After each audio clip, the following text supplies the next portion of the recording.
এই মুহূর্তে মণিপুরে একটা ভীষণই বড় ইনসার্জেন্সি চলছে। Tensions meanwhile have once again escalated in Manipur. মণিপুরের সমস্যাটা আজকের না, মণিপুরের সমস্যাটা বহু বছরের। এটার মূল কারণগুলো কি? 5-7 সালে প্রপার টেররিজম ছিল, মানে রাস্তাঘাটে গুলি চলতো। এটাও কি ওই ট্রাইবাল ইস্যুর জন্য? Not at all. আরেকটা ইস্যু আছে, সেটা হচ্ছে drug. A major seizure of illegal cash and drugs has been caught in Manipur. In a major drug bust at the Imphal International Airport. আগে হতো যে মিনিস্টাররা জানতো না মণিপুরের ক্যাপিটাল কি, চিফ মিনিস্টারের নাম কি। It's not a easy palate. Development করলেন তো প্রবলেম সলভ হয়ে গেল না। Pakistan occupied Kashmir remains on the boil. 1,100 people have been arrested so far.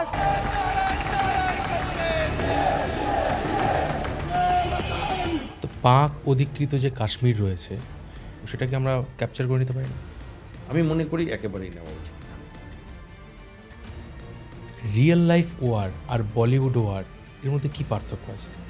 আমাদের দেশে ওয়ার মুভিজ খুব কম প্রপার আর্মির ওপরে হয়েছে। যেমন গ্রেনেড দাঁত দিয়ে খুলছে, দাঁত দিয়ে খুললে দাঁতের পাটি বেরিয়ে যাবে, কারণ ওটা ভীষণ difficult. It's a split pin. লোকে দেখে, আনন্দ পায়, আমরাও আনন্দ পাই। কোনো সোলজার যে সত্যিকারের সোলজার, সে যুদ্ধ নিয়ে বেশি কথা বলে। It brings bad memories.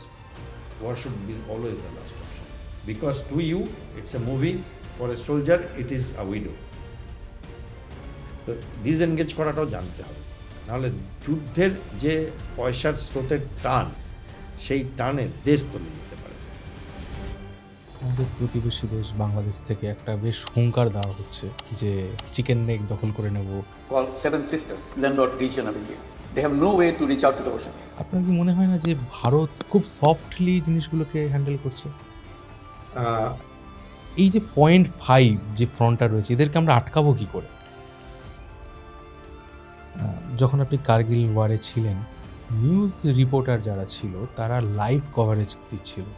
আমি মনে করি কিছু জার্নালিস্ট, ভারত বিখ্যাত জার্নালিস্ট, তারা সোজাসুজি আমার ব্যক্তিগত মতামত শত্রু দেশকে সাহায্য করছিল।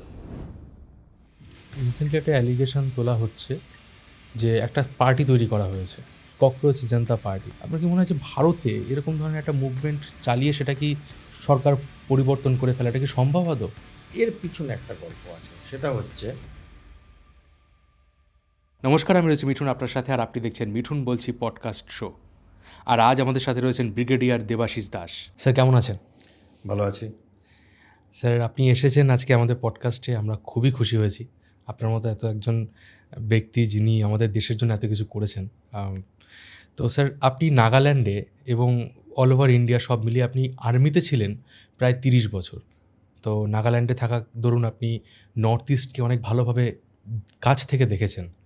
এই মুহূর্তে মণিপুরে একটা ভীষণই বড় ইনসার্জেন্সি চলছে এবং এটা বেশ কয়েক বছর ধরে চলছে। এটার মূল কারণগুলো কি? এবং সবার আগে বলি, আমি দেশের জন্য অনেক কিছু করেছেন বলে আপনি শুরু করলেন, তো আমি এটা এগ্রি করি না। আমি চাকরি করেছি।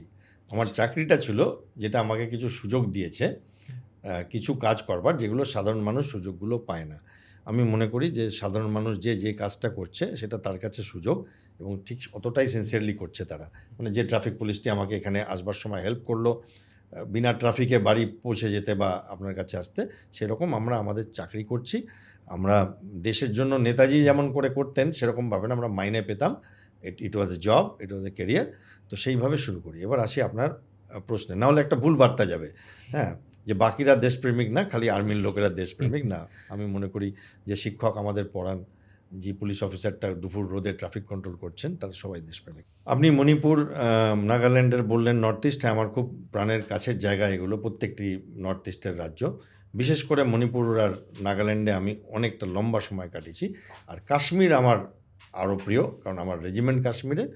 আর কাশ্মীরে আমি প্রায় সব মিলিয়ে, মানে আলাদা আলাদা র্যাঙ্কে প্রায় 10 বছর মতো কাটিয়েছি। তো মণিপুরের সমস্যাটা আজকের না, মণিপুরের সমস্যাটা বহু বছরের এবং কমপ্লিকেটেড। আমি আপনাকে ছোট্ট করে উত্তর দেব, বাকিগুলো তো ইন্টারনেটে আছে, মানুষ পড়তে পারে। মণিপুরে একটা মেইন থাকে হচ্ছে মাইতেই বলে একটা গ্রুপ, যারা প্রাইমারিলি হিন্দু, আর কুকিজ বলে একটা গ্রুপ, যারা প্রাইমারিলি খ্রিশ্চান, আর নাগা, যারা প্রাইমারিলি খ্রিশ্চান, বাকি আরও ছোট ছোট ছোট ছোট ট্রাইবস আছে, কিছু মুসলিমসও আছে, তাদের পাঙ্গাল বলে, খুব কম পার্সেন্টেজ। এরা ওই মাইতিদের সাথে ভ্যালি এরিয়ায় থাকে। আর রেস্ট অফ মণিপুর যেটা, সেটা হিল এরিয়া, সেটাতে এই ট্রাইবালসরা থাকে। মাইতিসরা এখনও অবধি নন ট্রাইবালস, ওকে। আর বাকিরা ট্রাইবালস। এবার ট্রাইবাল নন ট্রাইবালসের একটা ইস্যু চলছে, কারণ এরা চেয়েছিল যে ট্রাইবালসের মতো ইকুয়াল রাইটস হবে, যাতে এরা পাহাড়ের দিকে মাইতেইরা জমিগুলো কিনতে পারে। এখন অবধি ওরা পারে না কিনতে। যখন এই প্রবলেম শুরু হয় তখন একটা ডেমোগ্রাফিক ডিফারেন্স ছিল, মানে মাইতিরা ছিল 80% বা তারও বেশি, আর বাকিরা ছিল 20% বা তারও কম। এখন এটা ইকুয়াল হয়ে গেছে, মানে মাইতিসরা আর এরা 49-51 এরকম ব্যাপার এইটা। দ্বিতীয় কথা যেটা হচ্ছে, একটা নিয়ম আছে যেখানে যারা পাহাড়ে থাকে ট্রাইবালসরা, কুকিজরা, নাগাজরা, তারা ইম্ফল ভ্যালিতে কোনো জমি কিনতে পারে, কিন্তু ভাইসে ভার্সা না, মানে এরা ওই দিকে গিয়ে জমি কিনতে পারে না। যেমন আপনি এক্ষুনি গিয়ে হিমাচল প্রদেশে জমি কিনতে পারবো না, কাশ্মীরে পারবো না, দেশের নিয়ম এগুলো আর কি।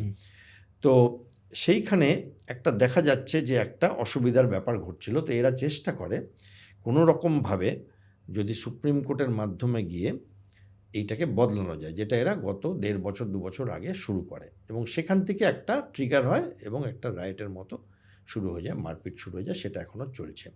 কিন্তু এর আগে আমি যখন মণিপুরে ছিলাম, সেটা অনেক 2005-7 সালে প্রপার টেররিজম ছিল, মানে রাস্তাঘাটে গুলি চলতো, মিনিস্টাররা গুলি করে মারা হতো, এবং আমার কাজই ছিল ওই ব্যাপারটাকে দমন করা। এটা কি ওই ট্রাইবাল ইস্যুর জন্য? Not at all. এটা মানে ইউ ক্যান সে যে মানে ভারত সরকারের থেকে বাইরে শাসনের জন্য, এবং সেখানে কিছু ফরেন হ্যান্ডস, চায়নার হাত, নানান রকম গ্রুপস ছিল তাদের, এবং আমার কাজ ছিল তাদের বিরুদ্ধে, গভর্নমেন্টের কাজ আর কি, আমার না, গভর্নমেন্টের কাজ। এবং তখনও রাষ্ট্রপতি শাসনের আন্ডারে ছিল, মাঝখানে কিছুদিন ছিল না, বাট বহু বছর মণিপুর রাষ্ট্রপতি শাসনে ছিল, নতুন কিছু না। এখন কিছু নতুন অ্যাঙ্গেলও যুগ হয়েছে, এটা হচ্ছে এই ট্রাইবাল আর নন ট্রাইবালদের একটা দ্বন্দ্ব। দ্বিতীয় যোগ হয়েছে যে বর্ডার এরিয়াতে মায়ানমারের সাথে একটা ফ্রি মুভ রেজিম ছিল, 40 কিলোমিটার মতো পায়ে হেঁটে লোকে ঢুকে যেতে পারতো, পুরনো রিস্তা আর কি। তো সেইখানে সেটা বন্ধ হয়েছে, এখন একটু কমানো হয়, প্রথমে 40 থেকে 12 করা হয়, তারপরে একেবারেই বন্ধ হয়। এবার এই অ্যাকাউন্টেবিলিটিগুলো মানুষের অবভিয়াসলি ভালো লাগবে না। এবার যেমন এখন বাংলাদেশের ফেন্সিং হচ্ছে, তো অনেকেরই ভালো লাগছে না, এবং সেইখানে তারপরে যেটা হয় যে কিছু ফরেস্ট ল্যান্ড এনক্রোচ হয়ে যায়, কারণ মায়ানমারেও প্রচুর কুকিজ আছে, তারা নাগাল্যান্ড নাগাদের জন্য আছে, প্লাস মণিপুরে অনেক নাগা আছে, কিন্তু কুকিজদের সেরকমভাবে কোনো কুকি ল্যান্ড নেই, কিছু নেই। এবার এরা মায়ানমারে ছড়িয়ে ছিটিয়ে আছে, আসামের কিছু ডিস্ট্রিক্টে আছে, মেঘালয়ে আছে, মিজোরামে আছে। তো এদের অনেকে মায়ানমার থেকে এসে সেটেলও হচ্ছিল, সেইটা একটা ইস্যু। আরেকটা ইস্যু আছে, সেটা হচ্ছে ড্রাগ। এই এরিয়াগুলো, এটা একটা মানে সেই আরেকটা গোল্ডেন ট্রায়াঙ্গেল বলতে পারেন, যেটা আমরা থাইল্যান্ড, লাওসের দেখি আর কি, সেরকম মায়ানমারে সেরকম। এবং সেইখানে প্রচুর পপি, গাঁজা, এগুলো আমি নিজে ধরেছি অনেক, এবং এগুলো চলে। তো এই পুরো র্যাকেটটা একটা ডিস্টার্বড হয়ে যায় because of certain initiatives by the central government, এবং সেখান থেকে নানান রকমভাবে দোষ আরোপ প্রত্যারোপ চলতে থাকে। যেমন কিছু কনস্টেবলারি থেকে ওয়েপেন্সও তুলে নেওয়া হয়, মানে লুট করা হয়, সেই ওয়েপেনগুলো এখনও পাওয়া যায়নি, এরকম হয়। বাট নতুন কিছু না, আমার টাইমেও বহু মানুষ আমার কাছে সারেন্ডার করেছিল, আমাদের ব্যাটালিয়নের কাছে, আমার কাছে বলবো না, এবং আমরা কাজ করেছি ওখানে, অনেকটা এরিয়া ক্লিয়ার করেছি। এগুলো ওখানকার মানে নর্মাল ব্যাপার। এখন এগুলোর সাথে যুক্ত হয়েছে, যে জন্য আপনি আমায় এই প্রশ্নটা করলেন, যে আগে যেটা হতো, আমি আমার প্রথম দিকের চাকরির কথা বলছি, লাস্ট 10 বছরের কথা বা 15 বছরের কথা বলছি না।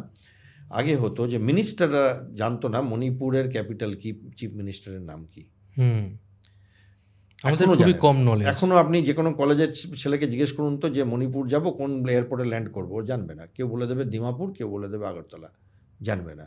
নর্থ ইস্ট সম্বন্ধে একটা নলেজ ডেফিসিয়েন্সি আছে। ফলে এখন যেহেতু মোবাইল ফোন হয়ে গেছে, হোয়াটসঅ্যাপ হয়ে গেছে, সবার পকেটে ক্যামেরা, ফলে এই ব্যাপারটা আপনারা অনেক বেশি জানছেন। বাট এটা অনেক কমপ্লিকেটেড ব্যাপার। বাট এটার জন্য এখন আবার প্রেসিডেন্টস রুল চলছে ওখানে, এবং পলিটিক্সও হয়। মণিপুরে যে আজকে একটা রাজনীতিক দল করছে, সে আগে চিফ মিনিস্টার ছিল অন্য একটি রাজনৈতিক দলের হয়ে। তো করাপশান বিশাল বড়োভাবে হয়। Tribal and identity and tribal ethnicity ভীষণ স্ট্রং, পুরো নাগাল্যান্ড, মণিপুরে ভীষণ স্ট্রং।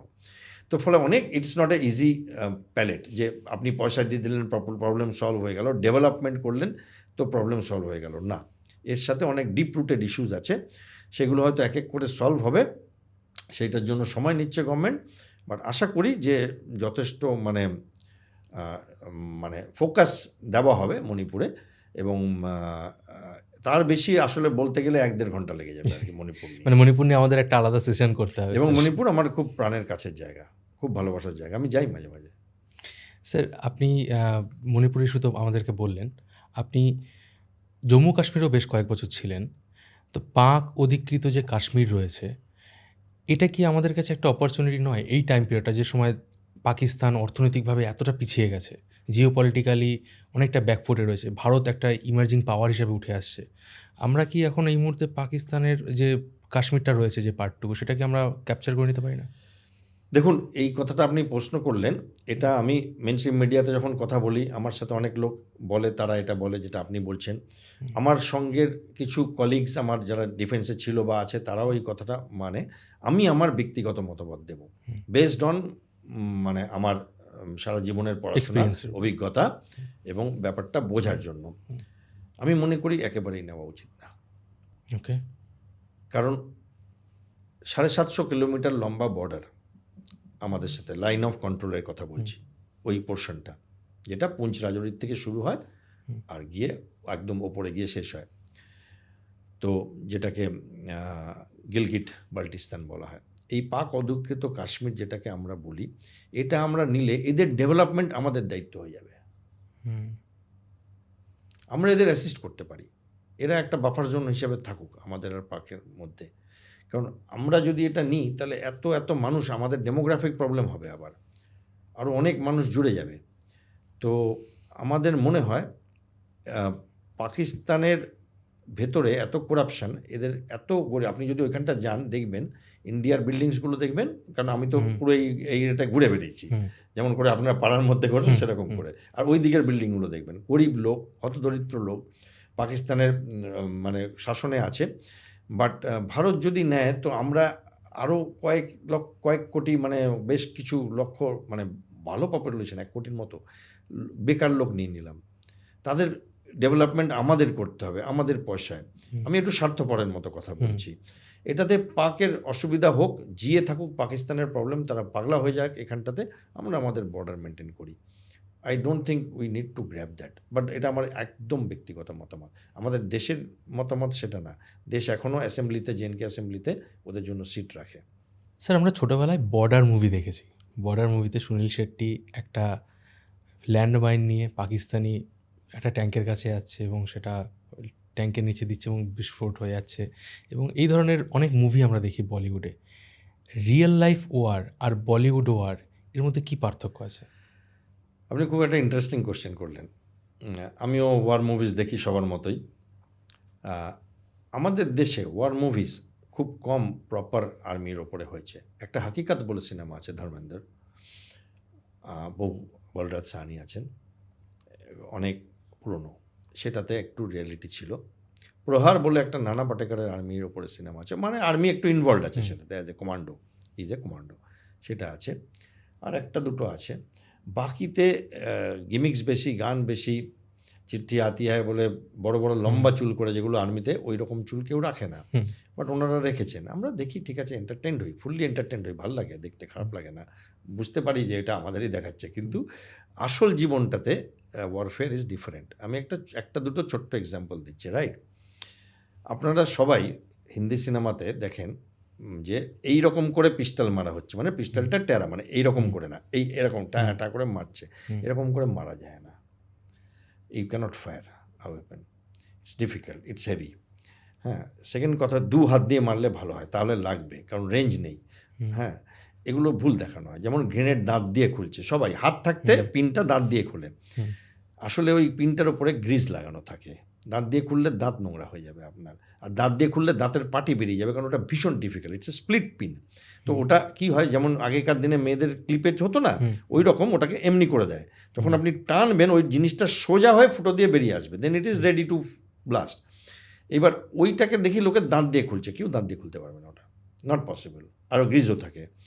এগুলো দেখায় লোকে দেখে, আনন্দ পায়, আমরাও আনন্দ পাই যখন দেখি। না, আমরা কিন্তু দেখেছিলাম যুদ্ধে যেটা হয় সেটা হচ্ছে যারা যুদ্ধ করে তারা কিন্তু দেশের থেকে বেশি নিজের ব্যাটালিয়নটার কথা ভাবে, নিজের রেজিমেন্ট, নিজের ব্যাটালিয়ন, নিজের কমান্ডিং অফিসার, নিজের পাশের সৈনিকটি, তার বেশি খুব যে ওই গান গাইতে গাইতে দেশপ্রেমের করতে যাচ্ছে না। It's a serious business, it's not a good news. কোনো সোলজার যে সত্যিকারের সোলজার সে যুদ্ধ নিয়ে বেশি কথা বলে না, কারণ ইট ব্রিংস ব্যাড মেমোরিজ।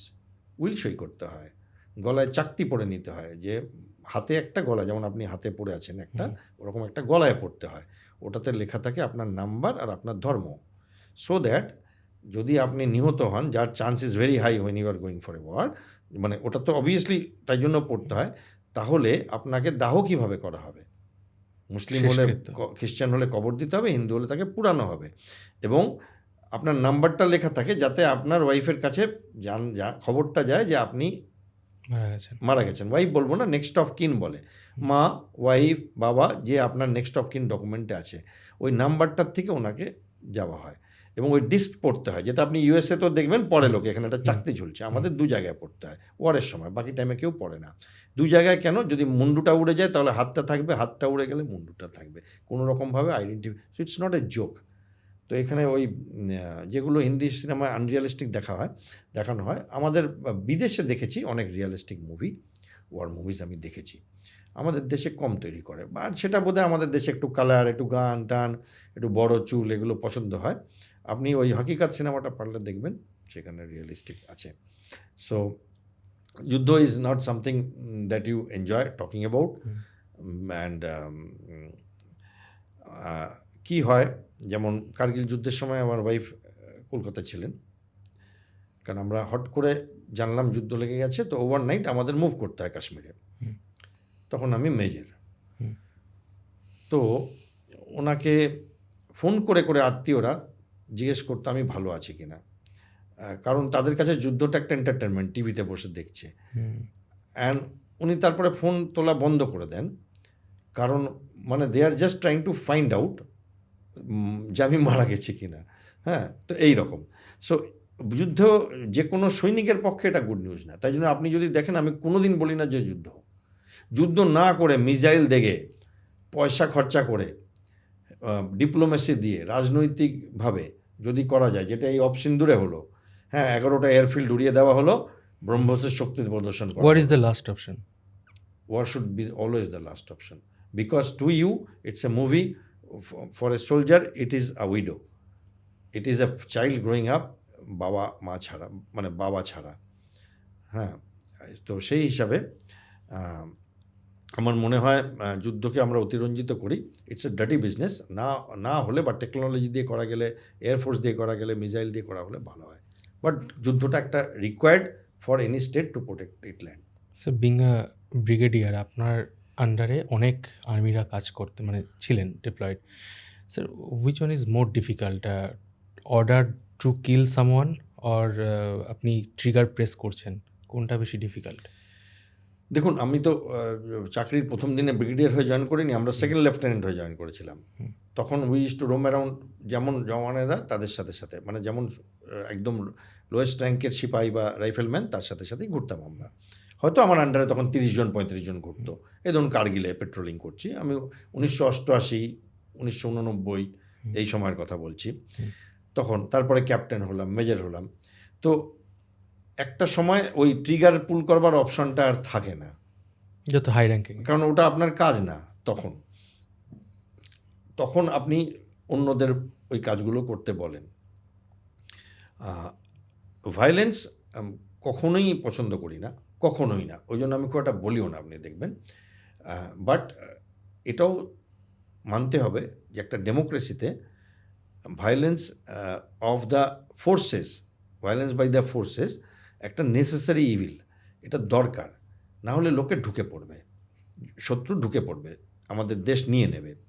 তো ফলে এটা করতে হয়। ফলে ডেমোক্রেসিতে যেমন আমাদের প্রধানমন্ত্রীর কাছে অপশান থাকে, ডিপ্লোমেসি ইউজ করবেন না, ইকোনমি ইউজ করবেন না, পলিটিক্স ইউজ করবেন না, ভায়োলেন্স ইউজ করবেন। তো সেখানে আর্মি লাস্ট রিসর্ট। যখন কেউ পারে না বা বহির্শক্তির দিকে, আর আবার ভেতরের জন্য কাজ করে আর্মি।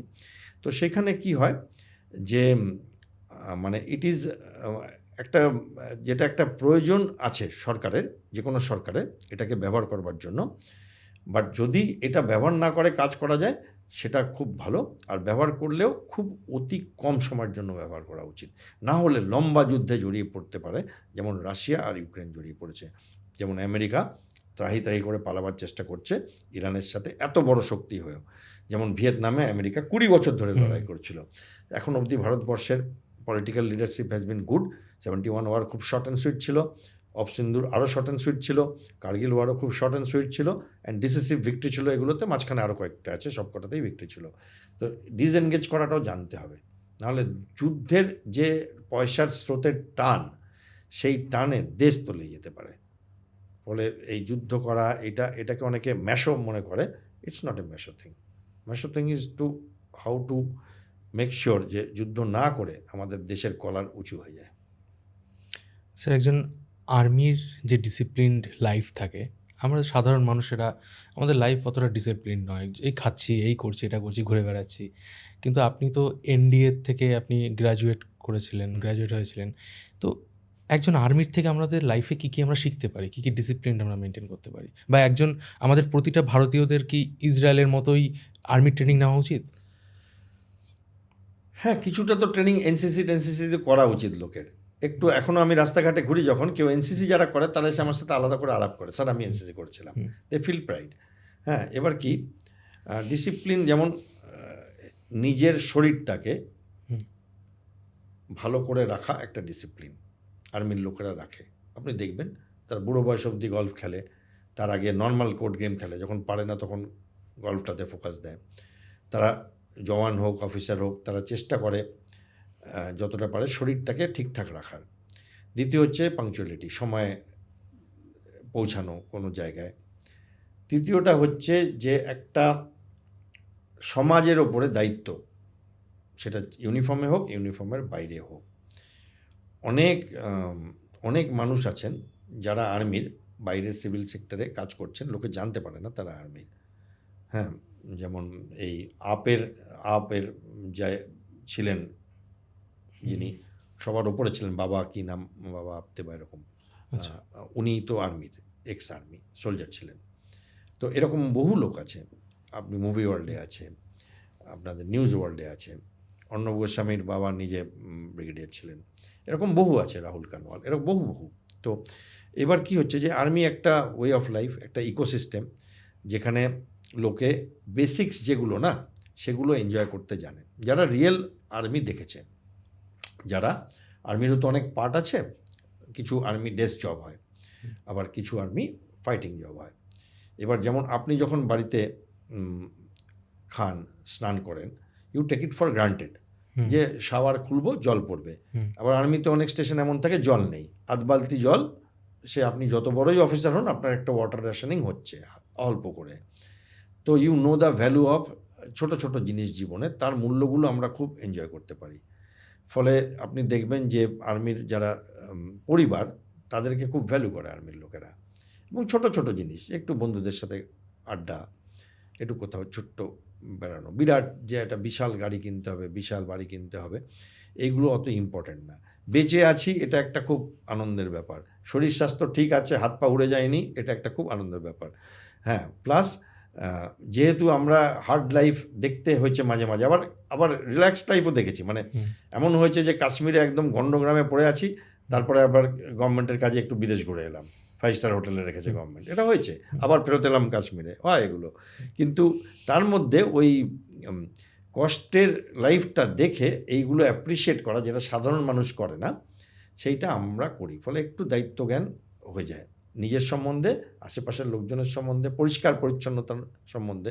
যেমন আমরা সবাই 3 বার স্নান করি, বাট আমরা 2 বার ভাবি না বাড়ির জানলা দিয়ে কিছু ফেলতে, মানে সেটা মানে কোনো কাগজ হোক অন্য কিছু হোক, 2 বার ভাবি না আমরা ট্রেনের জানলা দিয়ে জিনিস ফেলতে। বাট আমাদের মধ্যে যে সিভিক সেন্সের অভাব রয়েছে, সিভিক সেন্সের অভাব আছে, এবং ডিসিপ্লিন না থাকলে তো আর্মি শেষ হয়ে যাবে। কারণ দেখুন, আর্মিতে এত ডিসিপ্লিন কেন, অনেকে আমায় জিজ্ঞেস করে। আমি মাঝে মাঝে কর্পোরেট হাউসে যাই লেকচার দিতে, মোটিভেশন লেকচার, এবং অনেক পশ্চিমবঙ্গের বাইরেও। তো জিজ্ঞেস করে যে আর্মির থেকে আমরা কেন মানে ডিসিপ্লিন লাইফ কেন রিকোয়ার্ড? কারণ একটা কর্পোরেটে আপনার কি হতে পারে যে আপনার যে টার্গেট সেটা হচ্ছে আপনি এতগুলো জিনিস বিক্রি করেছেন এই মাসে, এর পরের কোয়ার্টারে আপনি ইনসেন্টিভ পাবেন। 10% যদি বিক্রি করেন ইনসেন্টিভ পাবেন, না হলে আপনি পাবেন না। So your target is difficult but it is nothing like the armies target. আমাদের টার্গেট হচ্ছে ইউ টেল তোমার যে অধস্থান লোক যে ওইখান থেকে গুলি আসছে যাও, ও জানে হয়তো মরে যাবে। সো ও ডিসিপ্লিন না থাকলে ও ওখানে যাবে না, কারণ তখন ওর কাছে আর পিছনে যাওয়ার অপশান নেই যে আমি তাহলে আজকের থেকে আর চাকরি আসবো না, thank you very much, paycheque পাঠিয়ে দেবেন। So that is the difference. তো ফলে আমাদের লিডারশিপে যদি তোমার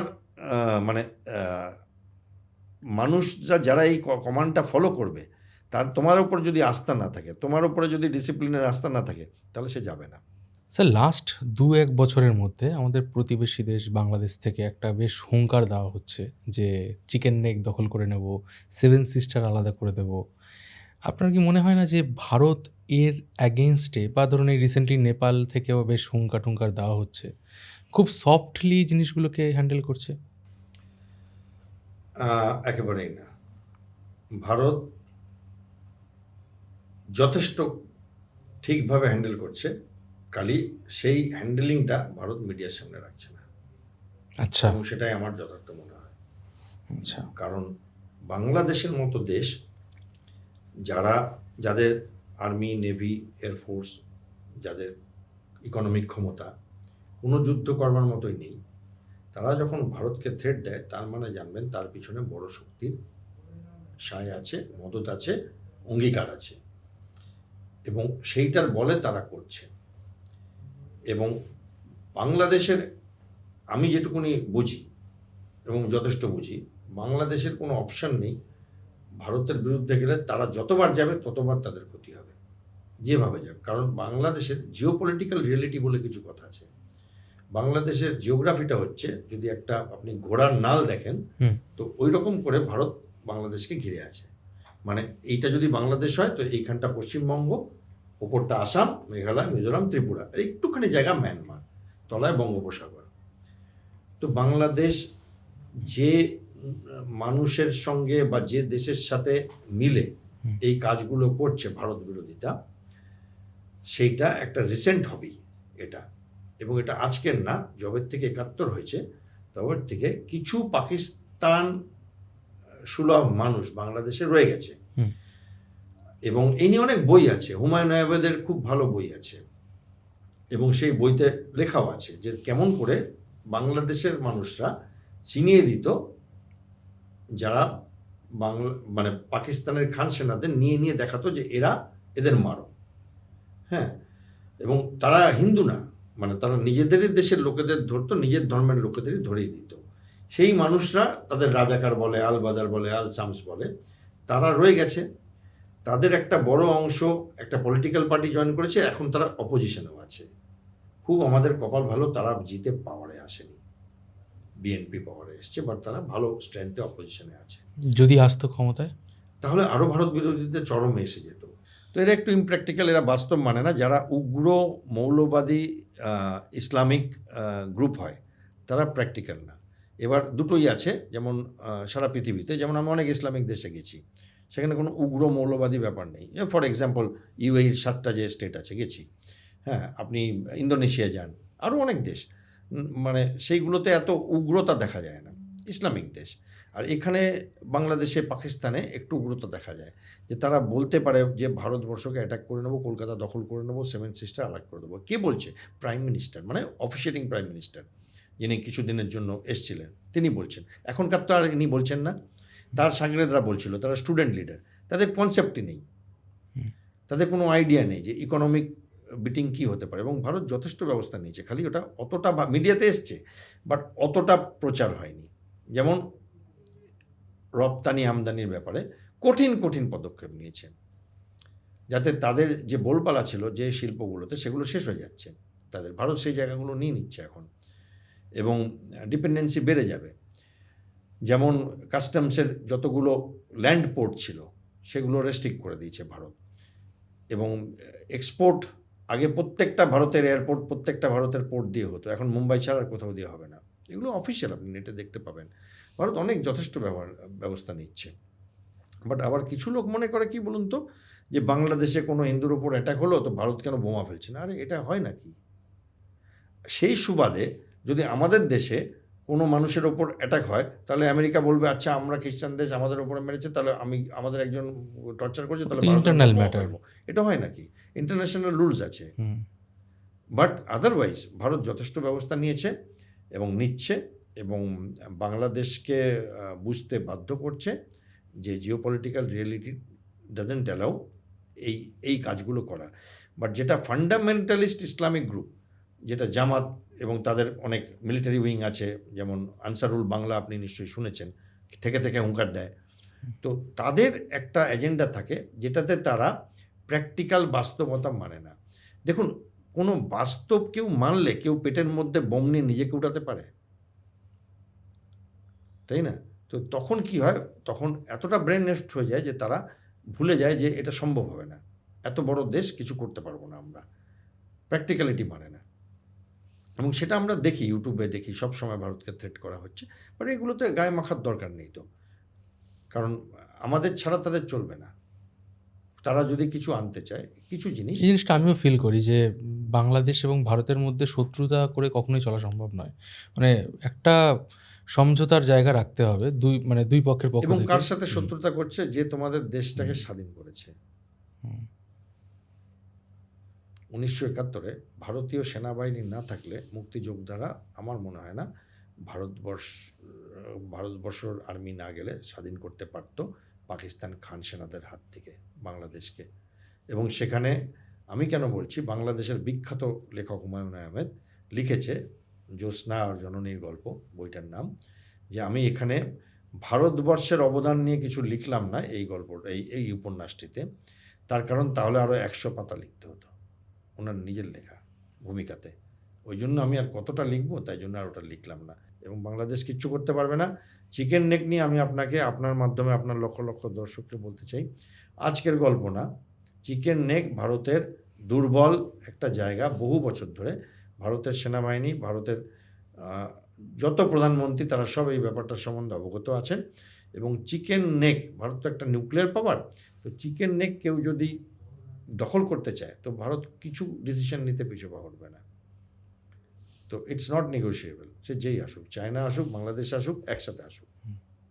স্যার, আপনার কি কোথাও মনে হয় যে আমাদের ইন্ডিয়ান গভর্নমেন্ট ন্যারেটিভ যে ওয়ারফেয়ার রয়েছে সেখানে একটু পিছিয়ে আছে? কারণ ধরুন, আমেরিকা ইরানের উপর হামলা করেছে, সেখানে আমেরিকার এত বড় একটা শক্তিশালী দেশ, তাদের প্রায় 41টা এয়ারক্রাফট ডিস্ট্রয় হয়ে গেছে।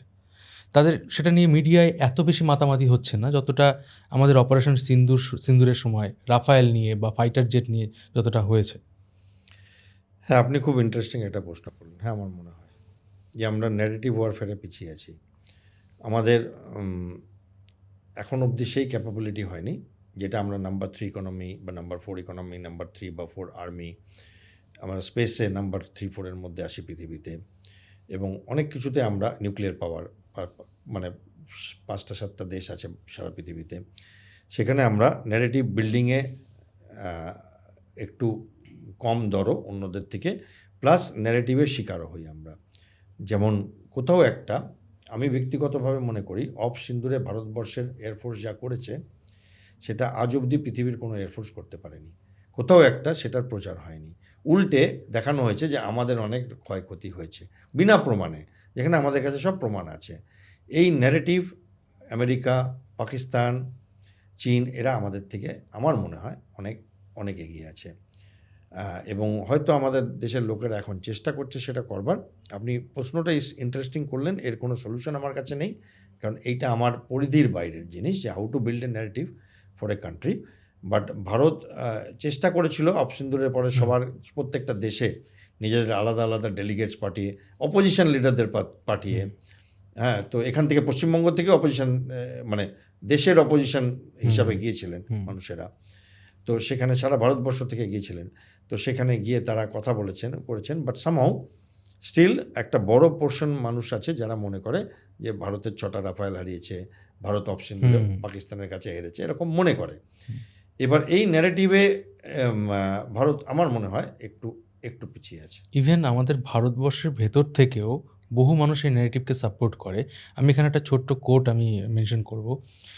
আমাদের সিডিএস যিনি ছিলেন, জেনারেল বিপিন রাওয়াত, তিনি বলেছিলেন যে ইন ফিউচার ইন্ডিয়াকে যদি কোনো যুদ্ধ লড়তে হয় তাহলে তাদেরকে 2.5 ফ্রন্টে লড়াই করতে হবে। দুটো ফ্রন্ট হচ্ছে একটা পাকিস্তান, একটা চায়না, এবং 0.5টা হচ্ছে ভেতরের অভ্যন্তরীণ কিছু লোক থাকবে যারা অলওয়েজ ভারতের বিরুদ্ধে কথা বলবে। ইভেন আপনিও দেখে থাকবেন অপারেশন সিন্দুরের সময় অনেকে বলছে কেন পাকিস্তানে হামলা করবে, ওরা কি খাবে না, ওরা কি বাঁচবে না। তো এই যে 0.5 যে ফ্রন্টটা রয়েছে, এদেরকে আমরা আটকাবো কী করে? আরেকটা ইন্টারেস্টিং কোশ্চেন করলেন। তার আগে বলি, জেনারেল বিপিন রাওয়াত আমার কাছের মানুষ ছিলেন। আমি যখন চাকরি ছাড়ি প্রথম সইটা উনি করেন। আমাদের তো একদম শেষ অবধি যায়। আমি তখন নাগাল্যান্ডে, উনিও নাগাল্যান্ডে ছিলেন, আমার বস ছিলেন। উনি 7টা স্টেট দেখতেন তো তখন, এবং উনি চেষ্টা করেন যাতে আমি ডিসিশনটা পাল্টাই। প্রথম দিনে সই করেননি, বলছেন না কিছুদিন পরে, এবং আমার বাড়িতে আসতেন, আমি ওনার বাড়িতে যেতাম। উনি সিনিয়র ছিলেন অনেক, আমার থেকে অনেক সিনিয়র বস ছিলেন, বাট কাছের মানুষ ছিলেন। বাড়িতে বহুবার এসছেন, আমি ওনার বাড়িতে গেছি, খেতে ভালোবাসতেন, এবং ওনার মৃত্যুটা আমার কষ্ট দিয়েছে।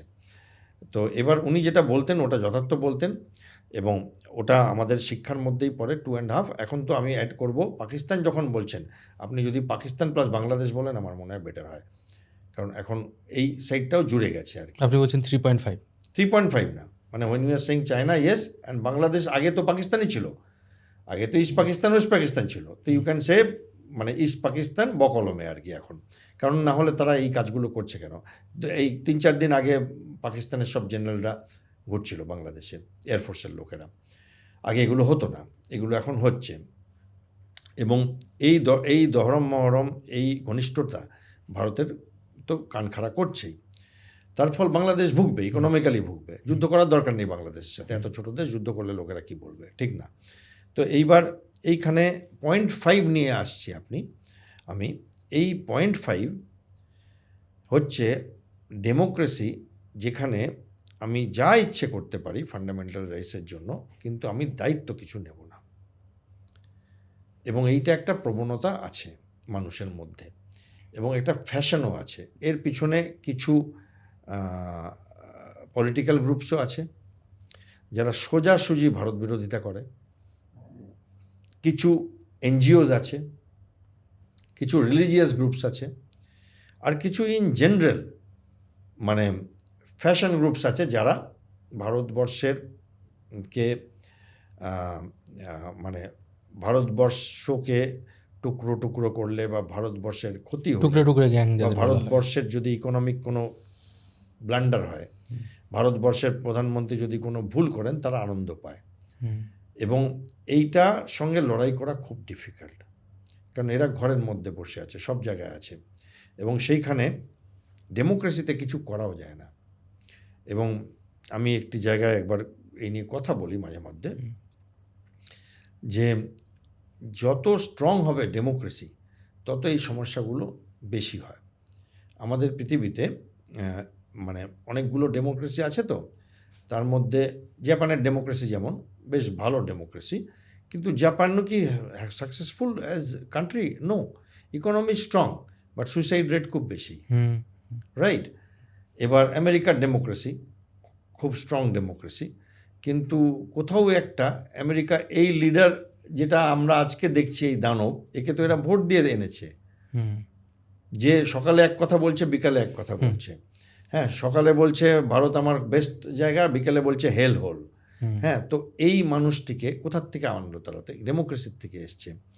আমি এখানে কোনো সলিউশন তো দেখতে পাচ্ছি না। আমি কোশ্চেন মার্ক, কারণ আমি অনেক দেশে গেছি যেগুলো অটোক্রেসি, আমি সেফ ফিল করেছি। সিঙ্গাপুর না, সিঙ্গাপুর তো প্রপার ডেমোক্রেসি। সিঙ্গাপুরে একটা অটোক্রেসি টাইপের। না, সিঙ্গাপুর ভালো ডেমোক্রেসি, জাপান ভালো ডেমোক্রেসি, ইন্ডিয়া ভালো ডেমোক্রেসি, ইউএস ভালো ডেমোক্রেসি।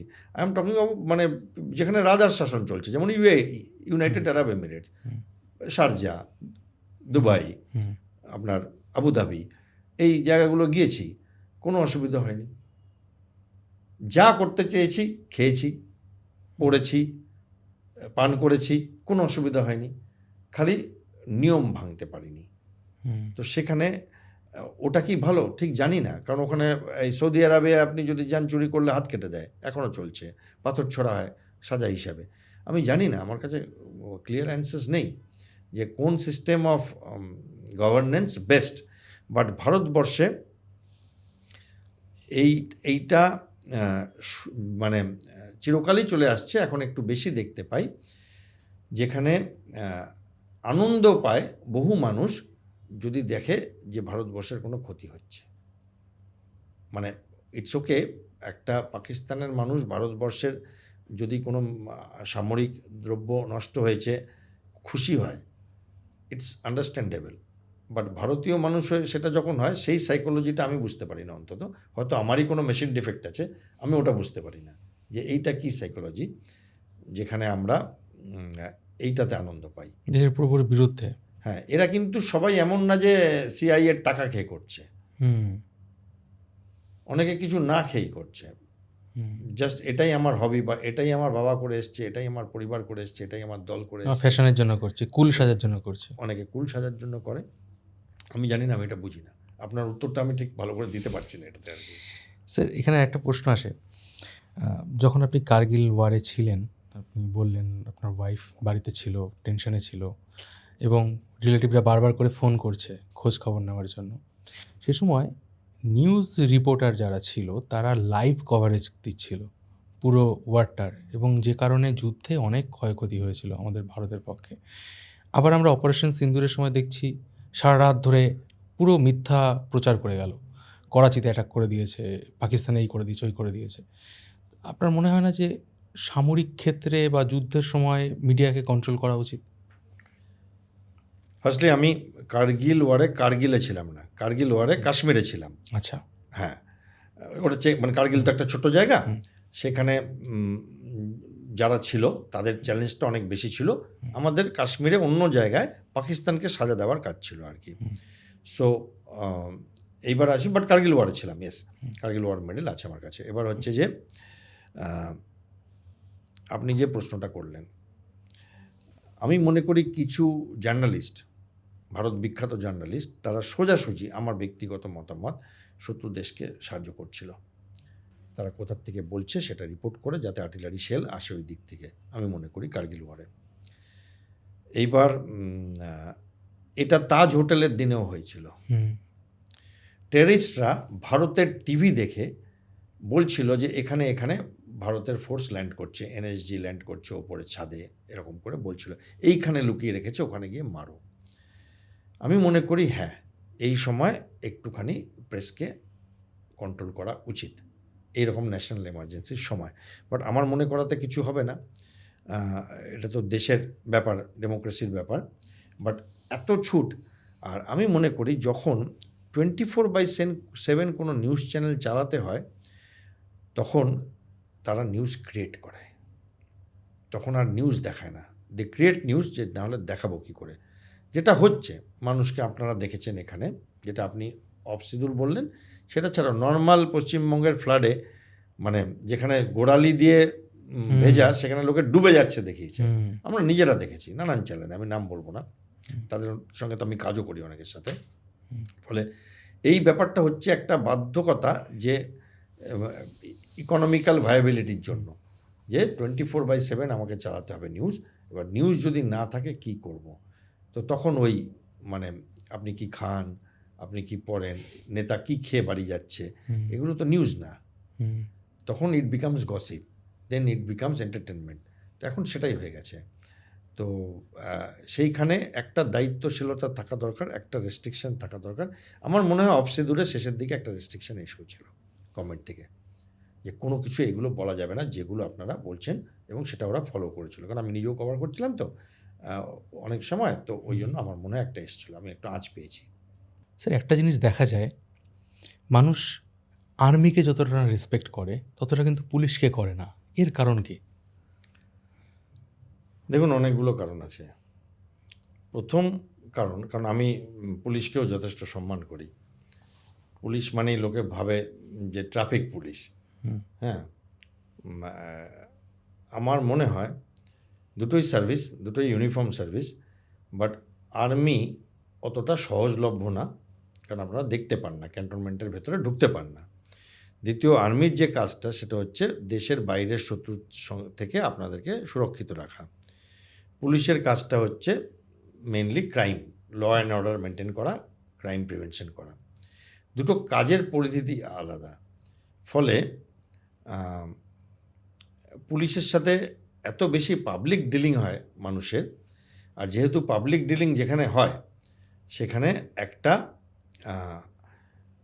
বাজে এক্সপিরিয়েন্স হওয়ার চান্স থাকে। যেমন আমরা দেখি রাস্তাঘাটে গাড়ি নিয়ে যাচ্ছি, তো লোকে টাকা চায় বা অন্য সিচুয়েশন ক্রিয়েট করে, তো এখান থেকে সাধারণ মানুষের একটা অনেক সময় ক্ষোভ থাকে। বাট আমার কিন্তু ব্যক্তিগতভাবে আমি মনে করি যে বাই অ্যান্ড লার্জ পুলিশ অনেক কাজ করে, না হলে সমাজ এভাবে টিকে থাকতে পারতো না, বাই অ্যান্ড লার্জ। এবং অনেক লোক আবার কি করে, ভুল সে করলো, সেই ভুল থেকে বাঁচবার জন্য পুলিশকে নিজের সাথে টেনে নেয় পাপের রাস্তায়, সেটাও একটা ব্যাপার আছে। তারপর আমরা পুলিশকে দোষ দিই। তো যদি কেউ বলতো যা করবার করে নিন, আমি একটা পয়সা দেবো না, তাহলে করাপ্ট কী করে হতো? আমরা তো সেটা বলি না, আমরা বলি স্যার একটু ম্যানেজ করে নিন, তাই না? হেলমেটটা পরিনি, লাইসেন্স নেই, চালাচ্ছি গাড়ি, এরকম। আমি ট্রাফিকের কথা বলছি, ক্রাইমেও তাই হয়। আপনি মদ খেয়ে মারপিট করলেন, তারপরে পুলিশ এলো, ধরে নিয়ে গেল, তখন আপনি একে ওকে তাকে ফোন করেন, তো বা টাকা পয়সা দেন, তো সেখানে তো আপনি ভুল কাজটা করছেন। কারণ আমার পুলিশের সার্ভিসটাতে আর্মির সার্ভিস বড় ক্লিন, জানেন? সেই দিক দিয়ে আপনার যদি গার্ডস থাকে, আপনার আর্মির সার্ভিসে ঝামেলা কম। আপনার যদি সাহস থাকে একটু, তাহলে কি পুলিশের তো তা না, তারা অ্যান্সারেবল লোকাল এমএলএ তাকে জিজ্ঞেস করবে, কাউন্সিলর ধরবে, পার্টি ধরবে, হ্যাঁ, এবং তার বস ধরবে। এবার একটা লোককে ধরবার আগে তিনবার চিন্তা করে যে এই লোকটার পিছনে কতগুলো বাবা আছে। আপনি চিন্তা করুন না। সেখানে আমাদের তা না, আমাদের শত্রু মার্কড আছে, ওই দিক দিয়ে ফায়ার আসছে, আপনি এদিক দিয়ে যাচ্ছেন, আপনার যদি হিম্মত থাকে আপনি তাকে বুঝে নেবেন, তার বাইরে আর কোনো প্রেশার থাকে না। সেখানে আমি আমার মনে হয় যে এই যে দুর্গাপুজোর সময় দেখেন ট্রাফিক, আমরা দুর্গা ঠাকুর দেখতে বেড়াই, তারা তো সব রাস্তায় দাঁড়িয়ে থাকে, ট্রাফিক কন্ট্রোল করে, সে পাগলের মতো। সে মানে দড়ি ছেড়ে দিচ্ছে, কিছু লোক পার হচ্ছে, আবার দড়িটাকে ঠেলে দিচ্ছে, সারা রাত দাঁড়িয়ে থাকছে, তাদের সে পুজোর এনজয় করতে পারে কিছুই পারে না। এবং থ্যাঙ্কলেস জব পুলিশের। 10টা ভালো কাজ করবে, 2টো পুলিশ খারাপ কাজ করবে, পুরো পুলিশ ফোর্সের বদনাম হয়। তো আমার মনে হয় পুলিশ তো 3 রকমের হয়, সেন্ট্রাল আর্ম পুলিশ ফোর্স হয়, স্টেট পুলিশ হয়, আর বাকিটা যেটা আপনারা দেখেন আর্মি। তো ফলে আর্মির একটা হচ্ছে যে আর্মির পাবলিক ডিলিং নেই, আরেকটা হচ্ছে আর্মির কাজ উপরে কোনো পলিটিক্যাল প্রেশার নেই। কেউ বলতে পারবে না, আপনার কমান্ডিং অফিসারের বাইরে আপনাকে কেউ কিছু বলতেই পারবে না কীভাবে কাজ করতে হবে, কেউ বলতে পারবে না। আপনার কমান্ডিং অফিসার বলবে, আপনি সেটাকে ধ্রুব সত্যি মনে কাজ করবেন। ফলে আমাদের টেনশন অনেক কম, কাজের ধারাটা আমাদের আলাদা আর কি। স্যার, রিসেন্টলি একটা ঘটনা ঘটেছিল, আন্দামানের কাছে আমাদের ইন্ডিয়ান গভর্নমেন্ট একটা বড় এয়ার বেস তৈরি করতে চেয়েছিল, মিলিটারি বেস, যার কারণে যেটা তৈরি হলে মালাক্কা প্রণালী যেটা রয়েছে তার উপরে ইন্ডিয়ার একটা বড় কন্ট্রোল চলে আসতো। যেমনটা হরমুজ প্রণালীর উপরে ইরানের কন্ট্রোল আছে, কিন্তু এটা নিয়ে বেশ কন্ট্রোভার্সি হয়। তো এই মালাক্কা প্রণালীর কাছে যে আমরা বেসটা তৈরি করছি, এটা করতে গেলে অনেক গাছপালা কাটতে হয়। আপনি স্যার কি ফিল করেন, এটা কখনো যে দেশের সুরক্ষা আগে নাকি আমাদের পরিবেশকে বাঁচানো এটা বেশি ইম্পর্টেন্ট? দেখুন, এইসব কোশ্চেনে আমার গা ঢাকা দিয়ে বেরিয়ে যাবার উপায় নেই। আমি সোজাসুজি মনে করব, আমাদের দেশে অনেক মানুষ আছে যারা সোজাসুজি বিদেশের পয়সায় কাজ করে, ভারতের বিরোধিতা করে। আমি নাম নিচ্ছি না, আছে তারা করে যাচ্ছে, 50 বছর ধরে করছে, বুড়ো হয়ে যাচ্ছে, করেই যাচ্ছে। ভারতবর্ষ এগিয়ে যাবে, এবং থ্যাঙ্কফুলি এখন অবধি এই অসুরদের দল পুরোপুরি সাকসেসফুল হয়নি, পার্শিয়াল সাকসেস তাদের হয়েছে অনেক সময়। এবং তারা এজেন্ডা বেস চলে, তারা বিদেশ থেকে ট্রেনিং নিয়ে আসে, তারা বিদেশ থেকে টুলকিট নিয়ে আসে, তারা পয়সা পায়, এবং তারা মনে হয় যে বিদেশি শক্তির প্রভাবে কাজ করে ভারতবর্ষের নাগরিক হয়েও। নাম না নিয়ে বলছি, সে আন্দামান বলুন সিন্দুর বলুন, প্রমাণ চাই বলুন, সার্জিক্যাল স্ট্রাইকের প্রমাণ চাই বলুন, মানে সব কিছুতে তারা এটা করে। কিছুই ধোপে টেকে না সেরকমভাবে, বাট করে। এই যে বললেন টুল কিট নিয়ে কাজ করে, এক্স্যাক্টলি রিসেন্টলি একটা অ্যালিগেশন তোলা হচ্ছে যে একটা পার্টি তৈরি করা হয়েছে, ককরোচ জনতা পার্টি। আমি নিজেও একটা ভিডিও বানিয়েছি এটা নিয়ে ডিটেলসে। আচ্ছা, তো অ্যালিগেশন আনা হচ্ছে যে এই পার্টিটাকে তৈরি করা হয়েছে একটা জেনজি মুভমেন্ট করার মতো, ঠিক যেমনটা নেপালে হয়েছে, বাংলাদেশে হয়েছে, শ্রীলঙ্কায় হয়েছে।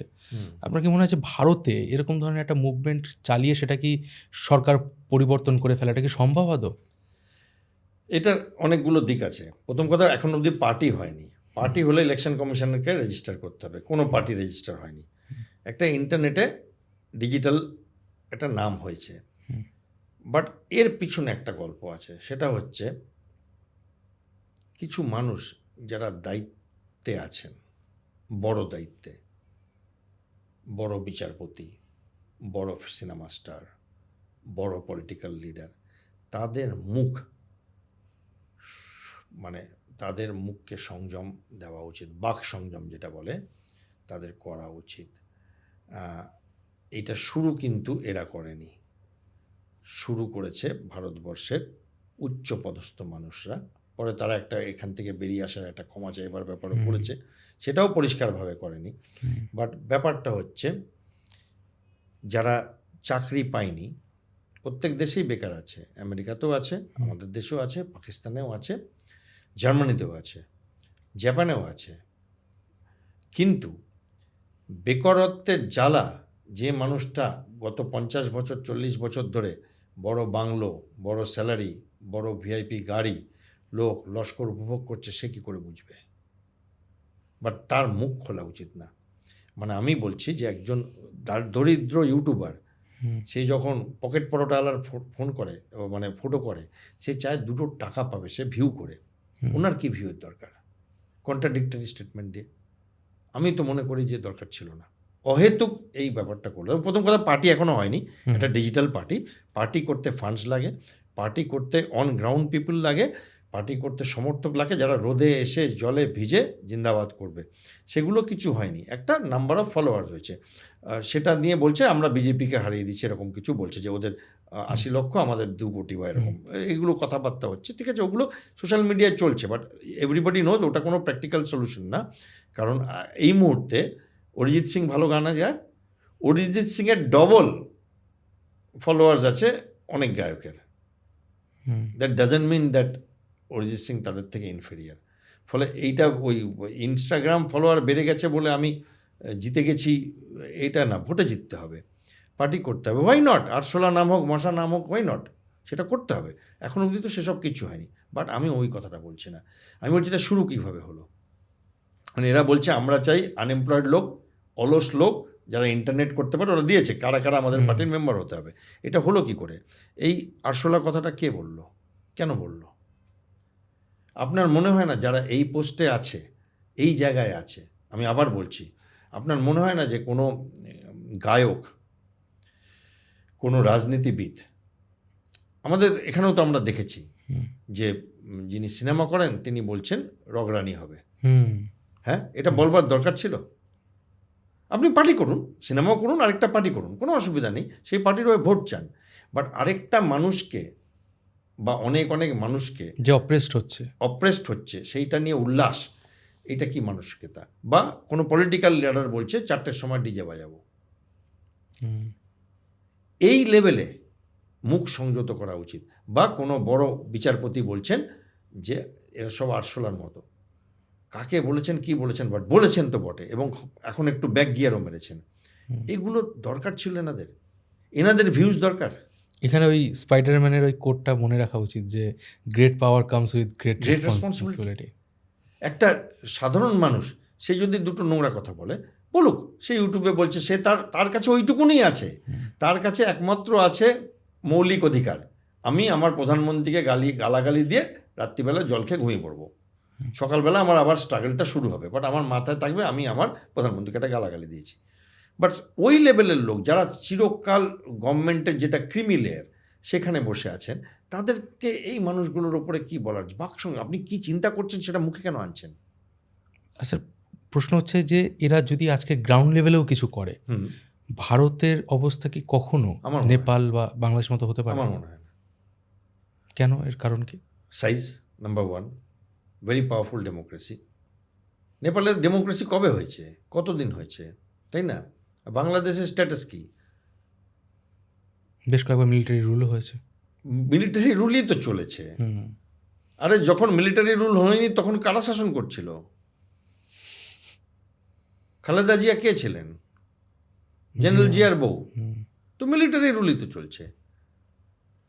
তো ওইভাবে নেপালের সাথে, শ্রীলঙ্কার সাথে ভারতবর্ষের জেনজি মুভমেন্ট এক্সপেক্ট করবেন না। আমার মনে হয় না। আমাদের আমি যেটুকুনি বুঝি এত তাড়াতাড়ি হবে না, বাট চেষ্টা কিন্তু হচ্ছে। সতর্ক থাকতে হবে, তার থেকেও বেশি সতর্ক থাকতে হবে আমার মনে হয় এই সব মানুষগুলোকে, যাদের ঈশ্বর বা তাদের নিজস্ব পরিশ্রম একটা জায়গায় পৌঁছে দিয়েছে যেখানে তার অনেক দায়িত্ব আছে। তার মুখ দিয়ে একটা কথা বেরালে সেটা ঝড় তুলে দিতে পারে। তাদের মনে হয় এই ডিজে বাজাবো, এই কি বলে ওইটাকে,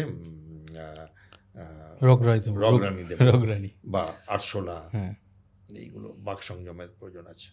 স্যার, আপনি যে বললেন যে আমাদের দেশের স্ট্রাকচার অনেক স্ট্রং, আমরা পাকিস্তানে দেখেছি বহু বছর ধরে মিলিটারি রুল চলেছে, ইভেন এখনও ইনডাইরেক্টলি আসিম মুনিরের হাতেই ক্ষমতা, এবং আসিম মুনির হচ্ছে পাকিস্তান সেনাবাহিনীর মার্শাল। এবার আমাদের ভারতবর্ষে আজ পর্যন্ত 2জন ফিল্ড মার্শাল হয়েছিলেন, একজন হচ্ছেন স্যাম মানিকশা, আর একজনের নামটা আমার ঠিক মনে পড়ছে না, কেভি কারিয়াপ্পা। তো আমাদের ভারতে এখন আর কিন্তু কোনো 5 স্টার জেনারেল নেই। এর কারণ কি? এটা কি ওই ক্ষমতা কুক্ষিগত করে নেবে সেটা থেকে বাঁচার জন্য? না, একেবারে না। সেরকম বড় যুদ্ধ তো হয়নি। আসিম মুনির নিজেকে বানিয়েছেন। যুদ্ধ হারার পরে উনি জোর করে ওটা হয়ে গেছেন। সেরকম তো কোনো যুদ্ধ হয়নি যেখানে কোটি কোটি মানুষ এদিক ওদিক হলো, লক্ষ লক্ষ সৈন্য এদিক ওদিক হলো, বিশালভাবে ওয়ার হলো। তারপরে যদি কেউ জেনারেল যিনি লিড করেছেন জয়ী, সে বলে। আসিম মুনির হারার পরে নিজেকে ফিল্ড মার্শাল বলেছেন, কারণ তিনি পারেন। এখন কলিযুগে, এখন এই সময় ট্রাম্প নিজেকে নোবেল পিস প্রাইজ উইনার বলছেন, আসিম মুনির নিজেকে ফিল্ড মার্শাল বলছেন। কোনো দরকার নেই ভারতের এর মধ্যে যাবার। অন্যান্য দেশরাও তো কেউ ফিল্ড মার্শাল করেনি, ইসরায়েলও করেনি, তো ভারত কেন করবে? যারা মানে সংঘাতের মধ্যে আছে সেই সব দেশগুলো, রাশিয়া করেনি, ইউক্রেন করেনি, ভারত কেন করবে? আসিম মুনির নিজেকে দিয়েছেন। আপনি আফ্রিকার জানেন একজন ছিলেন ইদি আমিন বলে, মানুষের মাংস খেত। মানুষের মাংস খাওয়া ছাড়াও তিনি অনেক অনেক মেডেল পড়তেন। হ্যাঁ, এইগুলো ডিকটেটরদের একটা হবি, নিজেকে সব মেডেল দিয়ে দেব। তো উনি আরও অনেক কিছু দিয়ে দিতে পারেন নিজেকে আর কি আসিম মুনির। সেটার জন্য ভারতের কোনো মাথা ব্যথার দরকার নেই। ইটস এ জোক, সবাই জানে। যেমন ট্রাম্পের নোবেল পিস প্রাইজ পাওয়াটা নিয়ে আপনি অবসেশন দেখেছেন।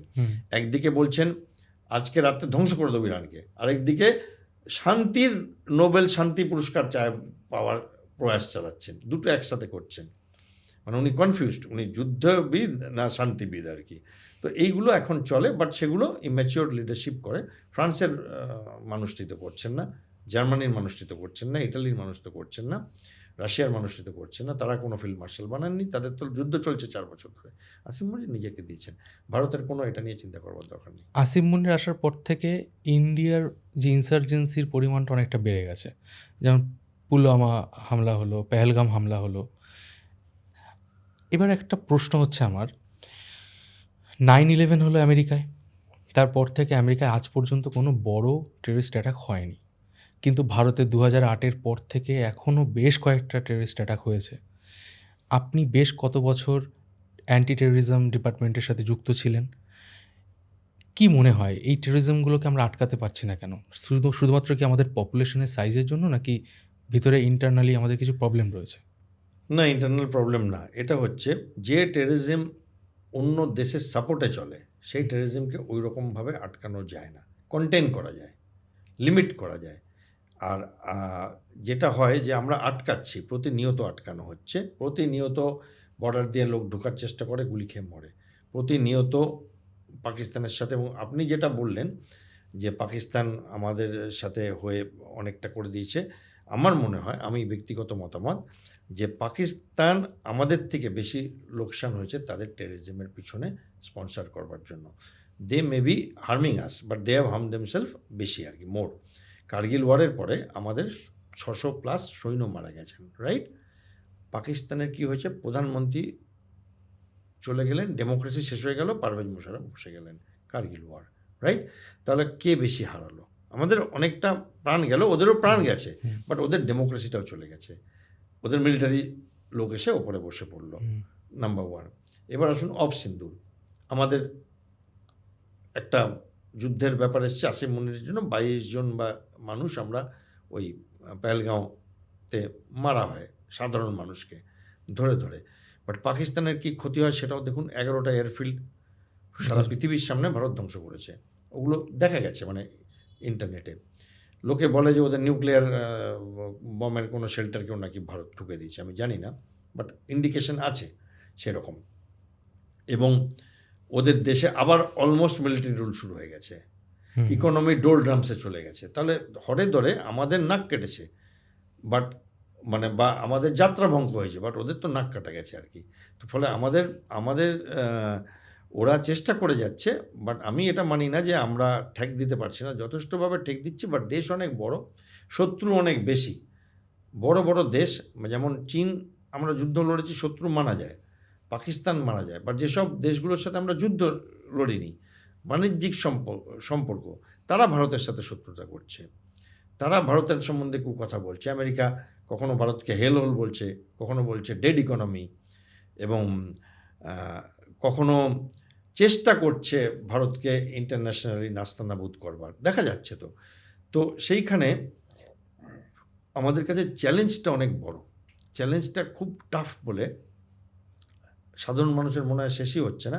বাট আপনি যদি দেখেন, আগে নর্থ ইস্টের প্রত্যেকটা রাজ্যে প্রেসিডেন্ট রুল চলছিল, এখন একমাত্র মণিপুরে। আসামে দশকের পর দশক প্রেসিডেন্ট রুল চলেছে, নাগাল্যান্ডে চলেছে, মণিপুরে চলেছে, মিজোরামে চলেছে, মেঘালয়ে চলেছে, সেখানে এখন তো হচ্ছে না। অরুণাচলে চলেছে, এখন অনেক কমে গেছে। তো অনেকটা আমরা সাকসেসফুল। আর আপনি যেটা বললেন যে আমেরিকাতে একটাই অ্যাটাক হয়েছে, কারেক্ট, কারণ আমেরিকাতে তো সেইভাবে কোনো শত্রু দেশ নেই আমাদের, যেমন পাকিস্তানের সাথে আশেপাশে বর্ডার শেয়ার করে। ওদের যে অ্যাটাকটা হয় সেটা হচ্ছে আশেপাশের বর্ডার থেকে লোকের ঢুকে আসে জীবিকার জন্য। বাট আমাদের যেমন পাকিস্তান পাশে বসে আছে, চীনের সাথে আমাদের যুদ্ধ হয়েছে, সেরকম তো আমেরিকার কারোর সাথে সেইভাবে যুদ্ধ হয়নি। রাশিয়ার সাথে ওদের একটা দরাদরি চলে। তো ফলে আমাদের মানে আমরা তো এটা ভাগ্যক্রমে এটা আমরা পেয়েছি, মানে কর্ম হিসাবে পেয়েছি। তো সেখানে আমাদের কিছু করার নেই, এটার মধ্যেই আমরা অনেক প্রগ্রেস করছি। এই মুহূর্তে জিওপলিটিক্যাল দিক থেকে আমি যদি ভেবে দেখি, ভারতের সবথেকে বড় শত্রুকে, চীন, পাকিস্তান নাকি আমেরিকা? আমি আমেরিকাকে বলছি কারণ হচ্ছে আমেরিকাও আমাদের ইন্ডিয়ান ইকোনমিকে অ্যাটাক করার চেষ্টা করছে, এটা একটা ইকোনমিক ওয়ার শুরু করেছে আমাদের এগেনস্টে। আবার একটা খুব ভালো প্রশ্ন করলেন। দেখুন, যতদিন অবধি আপনি অবহেলিত, দলিত, নিপীড়িত, দুর্বল, ততদিন অবধি আপনার শত্রু সেভাবে হবে না। যেই আপনি শক্তিমান হতে চাইছেন, তখন দেখবেন কিছু যারা অলরেডি শক্তিধর দেশ, তারা চেষ্টা করবে যেন তেন প্রকারানে একে যেন এই মাঠে খেলতে না নেওয়া হয়। পাড়ার ফুটবল খেলছেন, খেলুন, ডিস্ট্রিক্ট লেভেল খেলার পরেও দেখবেন আপনার পিছনে লোক লেগে যাবে যাতে ইন্ডিয়া লেভেলে না খেলতে পারে। এখন ভারত কি হচ্ছে, ভারত পরপর আপনি যদি দেখেন, নিউক্লিয়ার সাবমেরিন নামিয়ে দিল জলে একটা কিছুদিন আগে, রোজ ওই নোট্যাম জারি করে করে মিসাইল টেস্ট করছে। ভারতের ইকোনমি স্ট্রং হয়ে গেছে, ভারতের পলিটিক্স স্ট্রং, ভারতের মিলিটারি স্ট্রং, এবং স্পেসে ভারত এমন এমন জিনিস করছে যেটা অনেক দেশই এখনও অবধি করতে পারছে না। আপনি দেখছেন যে আমরা স্পেসশিপ লঞ্চ করছি, চাঁদের ওই দিকে যাচ্ছি। সেখানে একটা সম্মিলিত ইচ্ছা আছে এই দেশটাকে যদি একটু পেছনে টানা যায়, একটু ব্যস্ত করে দেওয়া যায়, একটু নাস্তানাবুদ করা যায়। এদের আমাদের কথা শুনছে না, এরা এগিয়ে যাবে। এবং সেটাতে একদিকে আমেরিকা যেমন চায় ভারতকে চীনের প্রতিপক্ষ বা একটা শক্তি হিসাবে এই গ্লোবের এই দিকটাতে, রাইট? এটাকে ওরা বলে ইন্দো প্যাসিফিক কথাটা ওরা শুরু করেছে, আগে এটা ছিল না, এটাকে ছিল Asia Pacific, correct, Indo Pacific, এবং কোয়াড ওরা বানিয়েছে। এবার একদিকে ওরা চায় যে আমরা ওদের যেটা কম্পিটিটর বা ওদের যে শত্রু সেই আমেরিকার বিরুদ্ধে চায়না যদি কিছু করে, ভারত যেন এসে দাঁড়ায় তাদের পাশে। আবার একদিকে চায় ভারতের গ্রোথ আর যেন না বাড়ে। ভারত, পাকিস্তান, বাংলাদেশ এক নিঃশ্বাসে বলতে চায়, এখন আর বলতে পারছে না তো। কারণ এখন ভারত যখন একটা বোয়িংয়ের অর্ডার দিচ্ছে, আমেরিকার ব্যবসাদাররা মাটিতে শুয়ে যাচ্ছে। ভারত যখন একটা রাফায়েলের বড় অর্ডার দিচ্ছে, তো ফ্রান্সের প্রেসিডেন্ট একদম আসুন স্যার বসুন স্যার করছে, কারণ ভারতের পকেট অনেক ডিপ এখন। তো ফলে কি হচ্ছে যে তারা এটা পছন্দ করছে না যে এবার তাহলে ভারত আমাদের ক্লাবে খেলবে। তো কিভাবে নামানো যায়? স্যার, যখন প্রথম বিশ্বযুদ্ধ হয়েছিল, আবার দ্বিতীয় বিশ্বযুদ্ধ হয়েছিল, তখন একটা জিনিস দেখা গেছে সারা পৃথিবী জুড়ে একটা আল্ট্রা ন্যাশনালিজমের একটা ওয়েভ ছড়িয়ে পড়েছিল সারা বিশ্ব জুড়ে। এই জিনিসটা এখনও দেখা যাচ্ছে বর্তমান সময়ে। আমরা দেখতে পাচ্ছি প্রত্যেকটা দেশেই প্রায় রাইট উইং গভর্নমেন্ট ক্ষমতায় আসছে। আমেরিকা ইরানের উপর হামলা করছে, রাশিয়া ইউক্রেনের উপর হামলা করছে, চীনের মধ্যে আমরা দেখতে পাচ্ছি একটা আল্ট্রা ন্যাশনালিজম ব্যাপারটা চলে এসছে, তাইওয়ানকে তারা দখল করতে চায়, জাপান আবার অ্যাগ্রেসিভ হয়ে যাচ্ছে। আপনি কি কোথাও ফিল করেন যে তৃতীয় বিশ্বযুদ্ধের সূচনা হচ্ছে? খুব রিসেন্টলি আমি একটি কলকাতার একটি ইউনিভার্সিটিতে এই সাবজেক্টের উপরে একটা লেকচার দিতে ডাকে। তো আমার উত্তরটা সিম্পল, তৃতীয় বিশ্বযুদ্ধ শুরু হয়েছে কিনা আপনি কি করে জানবেন? কারণ তৃতীয় বিশ্বযুদ্ধ, কারণ যখন প্রথম বিশ্বযুদ্ধ শুরু হয়েছিল 1914 থেকে 18, একটা ছোট্ট ইনসিডেন্ট দিয়ে শুরু হয়েছিল। তখন সেই লোকটা কি জানতো যে আমার ব্র্যাকেটটা বিশ্বযুদ্ধের ব্র্যাকেটে পড়বে? না। সে জানতো এটা একটা স্ট্রে ইনসিডেন্ট। তারপরে 4 বছর 5 বছর চলে, তখনও লোকে 1 বছর 1.5 বছরে জানতো না যে একসময় শিশুরা পড়বে 1914 থেকে 18, রাইট? এবার আসুন দ্বিতীয় বিশ্বযুদ্ধের কথাতে, যে পিরিয়ডটা 39 to 45 বোধ হয়। তো তখন কি যে লোকটা 40-তে ছিল, মানে বিশ্বযুদ্ধ, দ্বিতীয় বিশ্বযুদ্ধের 2 বছর হয়েছে, তখন কি সে জানতো he is part of second world war? No, he knew যে সে জানতো সে একটা ব্যাটেলের অংশ নিচ্ছে, বা সেটা ঝামেলায় ফেসে গেছে। সেটা জার্মানির সাথে ফ্রান্সের হতে পারে, বা রাশিয়ার সাথে জার্মানির হতে পারে। সে জানতো না এক সময় এটাকে ব্র্যাকেট করা হবে দ্বিতীয় বিশ্বযুদ্ধ। আপনি কি করে বা আমি কি করে বলতে পারি যে এখন যেটা আমরা আছি, আজ থেকে 15 বছর পরে বলা হবে যে 2000 ইউক্রেনের যুদ্ধ যখন শুরু হয়েছিল তখন থেকে 7 বছর অবধি তৃতীয় বিশ্বযুদ্ধ চলেছে। ফলে হাউ ডু নো যে তৃতীয় বিশ্বযুদ্ধ শুরু হয়নি? কারণ জ্বলছে তো পৃথিবী। একটা গান ছিল আমাদের ছোটোবেলা, বিলি জুয়েলের, we didn't start the fire, it was already burning, হ্যাঁ, because the world is turning. খুব পপুলার গান ছিল তখনকার দিনের, তো খুব অ্যাক্টিভ গান। তো সেইখানে আগুন তো জ্বলছে, চায়নার সাথে তাইওয়ান আপনি নিজে বলছেন, এইদিকে আমেরিকার সাথে ইরানের সাথে rest of the Muslim countries, পাকিস্তানের সাথে আফগানিস্তানের, পাকিস্তানের সাথে ইন্ডিয়ার, চায়নার সাথে ইন্ডিয়ার, রাশিয়ার সাথে ইউক্রেনের, রাশিয়ার সাথে আমেরিকার। তো এই নিউক্লিয়ার সাবমেরিন টেস্ট করছে, তো ও পরের দিন সকালবেলা নিউক্লিয়ার সাবমেরিন টেস্ট করছে। So how do you know? কারণ এগুলো হয় ছোট্ট ইনসিডেন্ট থেকে ট্রিগার হয়। ফার্স্ট ওয়ার্ল্ড ওয়ারও শুরু হয়েছিল একটা ছোট্ট একজন ডিউককে মারা হয়েছিল। সেকেন্ড ওয়ার্ল্ড ওয়ার শুরু হয় জার্মানি আর মনে হয় পোল্যান্ড, আর শুরু করে ইউকে যখন, কারণ পোল্যান্ডের মধ্যে দিয়ে ঢুকেছিল বলে বলছে okay we start the war. তো এই যে ব্যাপারটা, তো হাউ ডু নো যে অলরেডি শুরু হয়নি বা শুরু হবে না? আমার মনে হয় ওই ব্র্যাকেটিংটা পরবর্তী প্রজন্ম করবে।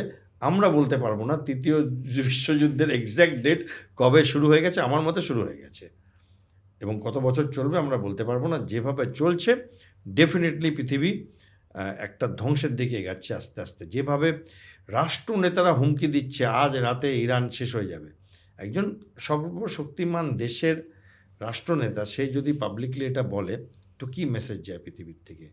একজন বলছে আমার কাছে নিউক্লিয়ার বোম আছে, ও বলছে আমার কাছে তার থেকেও বড় একটা আছে। এবং আপনি যেটা বললেন আমি আপনার সাথে 100% সহমত। পৃথিবী এখন এক নায়কতন্ত্রের দিকে ঝুঁকছে, এবং লোকে কুইক জাস্টিস, স্ট্রিট জাস্টিস এবং এক নায়কতন্ত্র, যেটা এক্সট্রিম রাইট উইং আপনি বলছেন, সারা পৃথিবীতে আমি দেখছি একটা ট্রেন্ড চলছে যে leader should be strong, he should be a bully. সে মানে সবাইকে হ্যারাস করে রেখে দেবে এমন লোক দরকার। এটাই বোধহয় কলিযুগের ডিমান্ড, কিছু করার নেই আর কি আমার আপনার।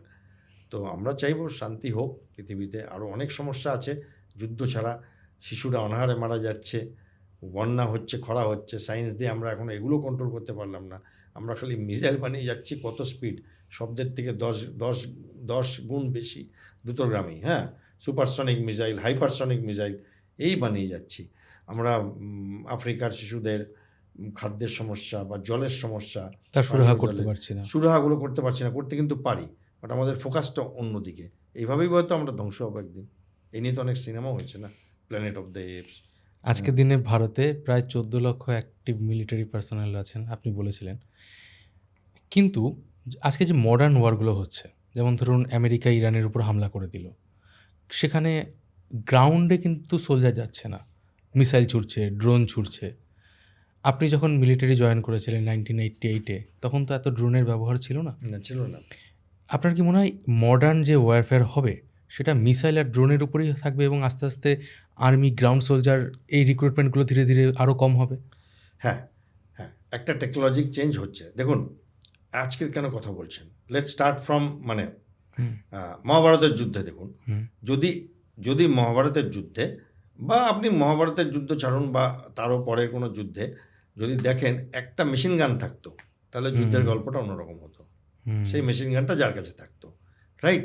তো টেকনোলজি সব সময় যুদ্ধের গতিটাকে পাল্টে দেয়। এবার আপনি আসুন যে আমাদের সময় মিসাইল এত ছিল না, এত পারফেক্ট মিসাইল ছিল না, এয়ার ডিফেন্স এত ইম্পর্টেন্ট ছিল না। এখন এই যে আমরা দেখি আয়রন ডোম, হ্যাঁ, S-400, এগুলো এত ইম্পর্টেন্স নিয়ে নিচ্ছে, কারণ লোকেরা মিসাইল পাঠাবে, আপনি কীভাবে তাকে ভেঙে ফেলবেন ওপরেই। তো এইগুলো আমরা রামায়ণ মহাভারত টিভি সিরিয়ালে দেখতাম, এখন সত্যিকারে দেখছি আকাশে আকাশে পুরো আকাশ লাল দিওয়ালির মতো হয়ে যাচ্ছে, আর ওখানেই ফাটছে। ইউএইর সঙ্গে দেখলাম ইরানের এরকম হচ্ছে। তো অবভিয়াসলি টেকনোলজির জন্য আমাদের যুদ্ধবিদ্যাটাও পাল্টে যাচ্ছে, এবং সেখানে missile based, air defence based warfare হবে, এবং তারপরে ওয়ারফেয়ার আরও পাল্টাবে, ইকোনমিক ওয়ারফেয়ার হবে। আপনার ডাটা ডিস্টার্ব করা হবে, মানে আপনার ইকোনমিকে ঘেঁটে দেওয়ার জন্য যদি সত্যিকারের বোম না বানিয়ে কোনো এমন জিনিস সাইবার অ্যাটাক হবে, এবং এই রেজিম চেঞ্জের গল্পগুলো হবে। অল্প কিছু টাকা দিয়ে বাংলাদেশে যেটা হলো, সেটা দেখা গেল বৈষম্য বিরোধী ছাত্র আন্দোলন, রাইট? আর কোথায় গিয়ে দাঁড়ালো? ভারত বিরোধী গণ আন্দোলন। তো এই ব্যাপারগুলো যেগুলো হচ্ছে, তো সেইখানে দেখা যাচ্ছে যে যুদ্ধের ভোলটা পাল্টে যাচ্ছে। তাতে অফকোর্স আপনার সঠিক কথা, বুটস অন গ্রাউন্ড অনেক কমে যাবে, যুদ্ধটা বাটন টিপে বেশি হবে, এবং টেকনোলজির ব্যবহার বেশি হবে, এবং আরও হয়তো খারাপ দিন দেখতে হতে পারে, যেখানে আমি নিউক্লিয়ার ওয়ারফেয়ারের কথা বলছি না, বাট অন্যান্য বায়োলজিক্যাল ওয়ারফেয়ার, হ্যাঁ, মানুষের এই যে সোশ্যাল মিডিয়াতেও একটা ন্যারেটিভ ওয়ারফেয়ার চেঞ্জ করা যায় মানুষের মনে, ইনফরমেশন ওয়ারফেয়ার করা যায়। তো এইগুলো নিয়ে একটা খুব সুন্দর পেপার পড়ছিলাম, যে নিউ ইয়র্কের কোনো ব্যাংকের বাইরে গিয়ে একজন একটা ইএমপি বম পাঠালো। ইএমপি বম মানে সত্যিকারের ব্লাস্ট হবে না, হাই ফ্রিকোয়েন্সি ইলেকট্রোম্যাগনেটিক পালস দেওয়া হবে, এবং তাতে all the best banks, biggest banks of America will play with the zeros. মানে আপনার ব্যাংকে 10 টাকা ছিল, ওটা 10 কোটি হয়ে যাবে, কারো ব্যাংকে 500 কোটি ছিল, সেটা 10 টাকা হয়ে যাবে, because of that pulse computers will behave. এমনি করে একটা fiction kind of write up somebody are written, but এই ফিকশন রাইট আপ থেকেই তো সত্যি হয়। যখন স্টিভেন স্পিলবার্গ সিনেমাগুলো বানাচ্ছিলেন ইটির মতো, তখন আমরা চিন্তাও করিনি যে একদিন আমরা এইসব করবো আর কি, তাই না? তো ফলে মহাভারতে আমরা যখন শুনি যে সঞ্জয় ধৃতরাষ্ট্রের সব দেখে দেখে বলছে, এখন আমরা 1 মিনিটের মধ্যে দেখে নিতে পারি নিজেদের গুগল আর্থ দিয়ে, লাইভ টেলিকাস্ট হচ্ছে, বা অনেক কিছু গুগল আর্থ দিয়ে পেমেন্ট, গুগল আর্থ ব্যবহার করলে আপনি লাইভ দেখতে পারেন অনেক কিছু, যেটা অপশান আছে। তো সেইখানে আমার মনে হয় টেকনোলজির সাথে যুদ্ধবিদ্যা পাল্টে যাবে। যেমন আগে ঘোড়ায় চড়ে যুদ্ধ করতো, ট্যাঙ্ক আসার পরে আর কেউ ঘোড়া ব্যবহার করে না। তারপরে আগে বিমান ছিল না, ইব্রাহিম লোদি আর বাবরের মধ্যে কামান আসে, তো কামান আসাতে পুরো পাল্টে যায় যুদ্ধ। আগে হাতি ব্যবহার করা হতো, এখন তো আমরা সেগুলোর ব্যবহার করছি না।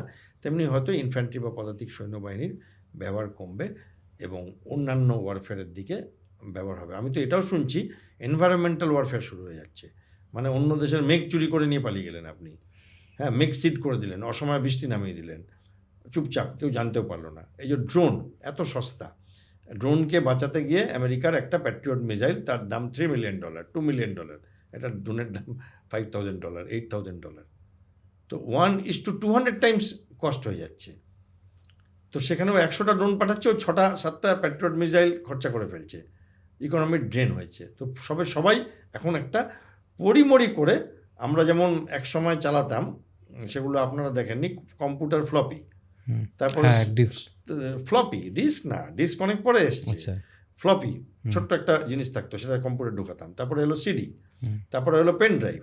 আর এখন তো এগুলো মিনিংলেস হয়ে গেছে, কোনো ডিভাইস ঢোকাবো, সবই তো ব্লুটুথে যাচ্ছে আর কি। তো আর তখন মানে 1 KB 100 KB বিরাট ব্যাপার ছিল, আর এখন ট্রিলিয়ন নিয়ে ঢুকছে পকেটে লোকেরা। তো পরিমরি করে লোকেরা চেষ্টা করছে ড্রোন বানাবার, চেষ্টা করছে অ্যান্টি ড্রোন কিনবার। তো একদম কারেক্ট কথা আপনার, যে আমি দেখতে পাচ্ছি যে আমাদের ওয়ারফেয়ারের একটা চেঞ্জ আসছে all over the world. But having said that, আমাদের এই কন্টিনেন্টে ইন্ডিয়া, পাকিস্তান, চায়না রিলেশনে এখনও পদাতিক সৈনিকের ডিমান্ডটা অতটা কম হয়নি। কিন্তু স্যার আপনার মনে হয় না যে আমরা ইন্ডিয়ানরা অনেক ল্যাক করছি, কারণ আমাদের বাজেটটা এত বেশি নয়? ধরুন আজকের দিনে চীনের বাজেট প্রায় 200 বিলিয়নের উপরে, আমেরিকার বাজেট 1 ট্রিলিয়ন ছিল, আর ট্রাম্প বলছে 1.5 ট্রিলিয়ন করে দেবো। আমাদের বাজেট 80 বিলিয়ন, এবং তার মধ্যে একটা হিউজ অ্যামাউন্ট চলে যায় স্যালারি, পেনশন এবং রিটায়ারমেন্ট পলিসি। একদম ঠিক। বাট আমার সেটা মনে হয় না, কারণ দুটো আপনি নাম নিলেন দেশে, দেখুন চীন যদি কোনো খাতে পয়সা না দেয়, খালি ডিফেন্সে দেয়, বলবার কেউ নেই, 1 পার্টি 1 গভর্নমেন্ট, ডিকটেটরশিপের সাথে আপনি কোনো দিন ডিফেন্সের কম্পিটিশনে পারবেন না ডেমোক্রেসি হয়ে। কারণ সে সারা দেশের লোককে না খাইয়ে মেরে দেবে, যেমন নর্থ কোরিয়া করছে, দরকার হলে কিন্তু করবে। আমরা তো সেটা পারবো না, ফলে আমাদের একটা ব্যালেন্স স্ট্রাইক করতে হবে। দ্বিতীয়, আপনি আমেরিকার এক্সাম্পল নিলেন, দেখুন আমরা ইকোনমিতে 3 হই আর 4 হই, এদের আশেপাশে নেই। It's a practical thing. হ্যাঁ, আমাদের থেকে 100 গুণ 10 গুণ 3-এর বেশি বাজেট। তো ফলে আমাদের মানে রিলে রেসে আমি যদি থার্ড এসছি, তার মানে ইট ডাজন্ট মিন যে সেকেন্ড আর ফার্স্টের ঘাড়ে নিঃশ্বাস ফেলছি। তারা ইকোনমিক্যালি অনেক আগে আছে, তো ফলে আমাদের সময় লাগবে ওই বাজেটে যেতে। বাট এই যে রেভিনিউ যেটা কথা বললেন, ক্যাপিটাল অ্যান্ড রেভিনিউ, একদম সঠিক কথা, একটা বড় ড্র্যাগ হচ্ছে। তাই জন্য এই সমস্ত নতুন নতুন স্কিম বেরাচ্ছে, বিনা পেনশন, যে অগ্নিবীর এরকম স্কিম আসছে, যাতে রেভিনিউটা কমানো যায়। অগ্নিবীরে কি আমাদের ইন্ডিয়ান আর্মির ইন্টিগ্রিটি কিছুটা নষ্ট হচ্ছে? কারণ একজন অগ্নিবীর জওয়ান, সে জানে আমি 5 বছর 6 বছর পরে আমার রিটায়ারমেন্ট, তার যে ডেডিকেশন সেটা কি সে দেবে? মানে এটা কি আপনি ফিল করেন? অনেক অ্যাকচুয়ালি এটা যখন এই ঘটনাটা এসেছিল অগ্নিবীর পলিসি, তখন এটা নিয়ে অনেক ভিডিও হয়েছে। আমি সেই পার্সপেক্টিভ থেকে আপনাকে বলছি। একদম ঠিক কথা আমিও অনেক মিডিয়াতে কথা বলেছি, বাট অনেক সময় আমি আমার বন্ধুবান্ধব যারা মিলিটারি তাদের বিরুদ্ধে গিয়েও বলেছি। আমার মনে হয় এটাতে দেবে, কারণ কি হয়, আপনার রিকোয়ারমেন্টের সাথে সাথে আপনার মানে ক্লিপ করবার দরকার আছে, এবং সেখানে যার ওপরে ক্লিপ আসে সেটা কখনোই চায় না যে আমার এটা চলে যাক। তো ফলে ওটা ধরে রাখার একটা টেন্ডেন্সি থাকে। আমার মনে হয় যে আমাদের যে শর্টফল, সেই শর্টফলটা অগ্নিবীর ভালোভাবে মেটাতে পারবে, এবং 5 বছর পরে আমরা একটা ভালো সিটিজেনও পাবো।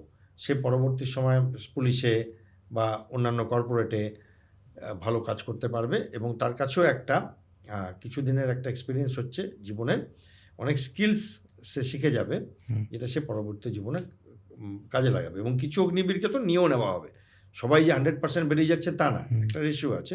এবং আমার মনে হয় it's a good step, experimental step, but কিছু তো করতেই হবে, সময় বলবে। আমার ব্যক্তিগত মতামত যে এই স্টেপটার দরকার ছিল।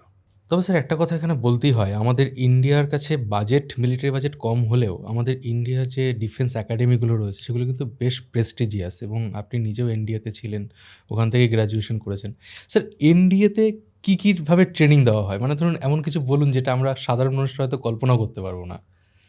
না, সেরকম বলার সত্যি কিছু নেই, কারণ এনডিএতে কী হয় না, বেসিক্যালি লোক হয়তো জানে না, আমাদের এনডিএতে ঢোকে পাবলিক সার্ভিস কমিশন পরীক্ষা দিয়ে 12 ক্লাসের পরে, যেমন লোকে MBBS করতে ঢোকে তেমনি। তো পাবলিক সার্ভিস কমিশন 12 ক্লাসের পরে একটা হয়, আবার গ্র্যাজুয়েশনের পরে একটা হয়। তো গ্র্যাজুয়েশনের পরে যারা ঢুকছে তারা ইন্ডিয়ান মিলিটারি একাডেমি, আর্মির কথা বলছি, ইন্ডিয়ান মিলিটারি একাডেমি দেরাদুনে আসে। আর যারা 12th ক্লাসের পরে ঢুকছে তারা ন্যাশনাল ডিফেন্স একাডেমি খড়গপুর পুনাতে আসে। এদের ইন্ডিয়াতে মেন কাজ যেটা হয় গ্র্যাজুয়েশন করানো হয়, তার সাথে কিছু কিছু মিলিটারি ট্রেনিং হালকা, খুব স্ট্রং কিছু না, সেটা ইন্ডিয়ান মিলিটারি একাডেমিতে বেশি হয়। কারণ ওখানে আমরা এনডিএর থেকে গ্র্যাজুয়েশন করি, পড়াশোনা করি জওয়াহরলাল নেহরু ইউনিভার্সিটির আন্ডারে। সমস্ত সিভিলিয়ান টিচাররা আমাদের পড়ে, যেমন আমি পলিটিক্যাল সায়েন্স নিয়ে পড়েছি। তাছাড়া ওই ঘোড়া চালানো শেখায়, একটু রাইফেল ফায়ারিং শেখায়, একটু সাঁতার কাটা শেখা যারা জানে না, একটু ফিজিক্যাল ফিটনেস, ড্রিল, পিটি এগুলো হয়, এগুলোর উপর ফোকাস থাকে। বাট মেইন সময়টা যায় গ্র্যাজুয়েশনের জন্য। আমাদের সকালবেলা ব্রেকফাস্ট খেয়ে কলেজে যেতে হতো, এবং যারা আর্ট স্টুডেন্ট তারা আর্ট কলেজে যেত, যারা সায়েন্স স্টুডেন্ট তারা সায়েন্স ব্লকে যেত। লাঞ্চ খেতাম, একটু স্পোর্টস করে সন্ধ্যাবেলায় আবার পড়াশোনা, এবং এইভাবে পরীক্ষা প্রত্যেক কয়েক মাস পরে করে আমরা গ্র্যাজুয়েশনটা নিতাম। এবং এইখানে স্টাফরা যারা পড়াতো তারা সবাই সিভিলিয়ান, কোনো মিলিটারির লোক না। এবার কি হলো, আমরা গ্র্যাজুয়েশন করলাম, now being a graduate from NDA, now we are going to Indian Military Academy Dehradun. তখন ধরুন আপনার মতো কেউ গ্র্যাজুয়েট বাইরের থেকে করে ওখানে গেল, তো আমরা ওদের সাথে এক হয়ে যেতাম তখন। আচ্ছা, right. And then there is a training for a year approximately, and then আমরা সবাই একসাথে কমিশনড অফিসার হয়ে বেরোলাম। ফলে ওই মানুষটি যিনি বাইরের থেকে এলেন উনি ওই 1.5 বছর ট্রেনিং করলেন। আমরা যেহেতু এনডিএতে 3 বছর অনেক কিছু শিখে গেছি, আমাদের 1 বছরের ট্রেনিং করে আমরা একসাথে বেরোলাম। তো ফলে এনডিএতে যে বিরাট কোনো অ্যাকশন ওরিয়েন্টেড ট্রেনিং হয় সেরকম না, বাট হ্যাঁ, যেমন ঘোড়ায় চড়া শেখানো, সাঁতার, একটু রাইফেল ফায়ারিং, একটু ছোট ছোট মিলিটারি বিদ্যা। স্যার আইএমএতে কীরকম ধরনের টাফ ট্রেনিং হয়? আইএমএতে ভালো ট্রেনিং হয়, খুব ভালো ট্রেনিং হয়। কি কয়েকটা টাফ সিচুয়েশন বলুন স্যার। কি বলবো এগুলো নিয়ে, তো ছোটোখাটো মানে মিলিটারির যে বেসিক কাজ, পেট্রোলিং, অ্যাম্বুশ, রেইড, এগুলো শেখানো হয়। এবং আপনার আমাদের নানা রকম ক্যাম্পিংয়ে নিয়ে যাওয়া হয়, আবার পড়াশোনা নিয়ে শেখানো হয়। তারপরে কিন্তু চাকরি শুরু হওয়ার পরেও কনস্ট্যান্ট ট্রেনিং হতে থাকে।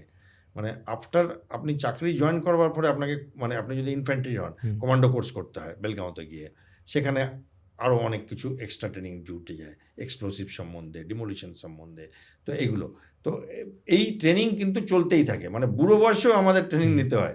তখন স্ট্র্যাটেজিক লেভেলের ওয়ারফেয়ার সম্বন্ধে, হ্যাঁ, তখন মানে আরও অনেক বড় ব্যাপ্তি হয়ে যায়, লজিস্টিক সম্বন্ধে ট্রেনিং হয়। ট্রেনিংটা মানে আমরা আর্মিতে একসময় জয়েন করেছিলাম, পড়াশোনা করবো না, যুদ্ধপুদ্ধ করবো, স্টাইল মেরে ঘুরবো, আর পরে দেখছি সারা জীবন পড়াশোনাই করে যেতে হলো আর কি। হ্যাঁ স্যার, আজকের দিনে কোনো যদি স্টুডেন্ট যে ক্লাস 12 পাস করবে সামনের বছর বা এই বছর করেছে, সে কিভাবে এনডিএতে জয়েন করতে পারে? তার কাছে কতটা সময় থাকে? কিভাবে প্রিপারেশন নেওয়া উচিত? প্রিপারেশন যেমন ইউপিএসসি সিলেবাস দেখে পড়াশোনা করবে, তারপরে তার একটা ইন্টারভিউ হয়, এবং একমাত্র চাকরি যেটাতে 4 দিনের ইন্টারভিউ হয়।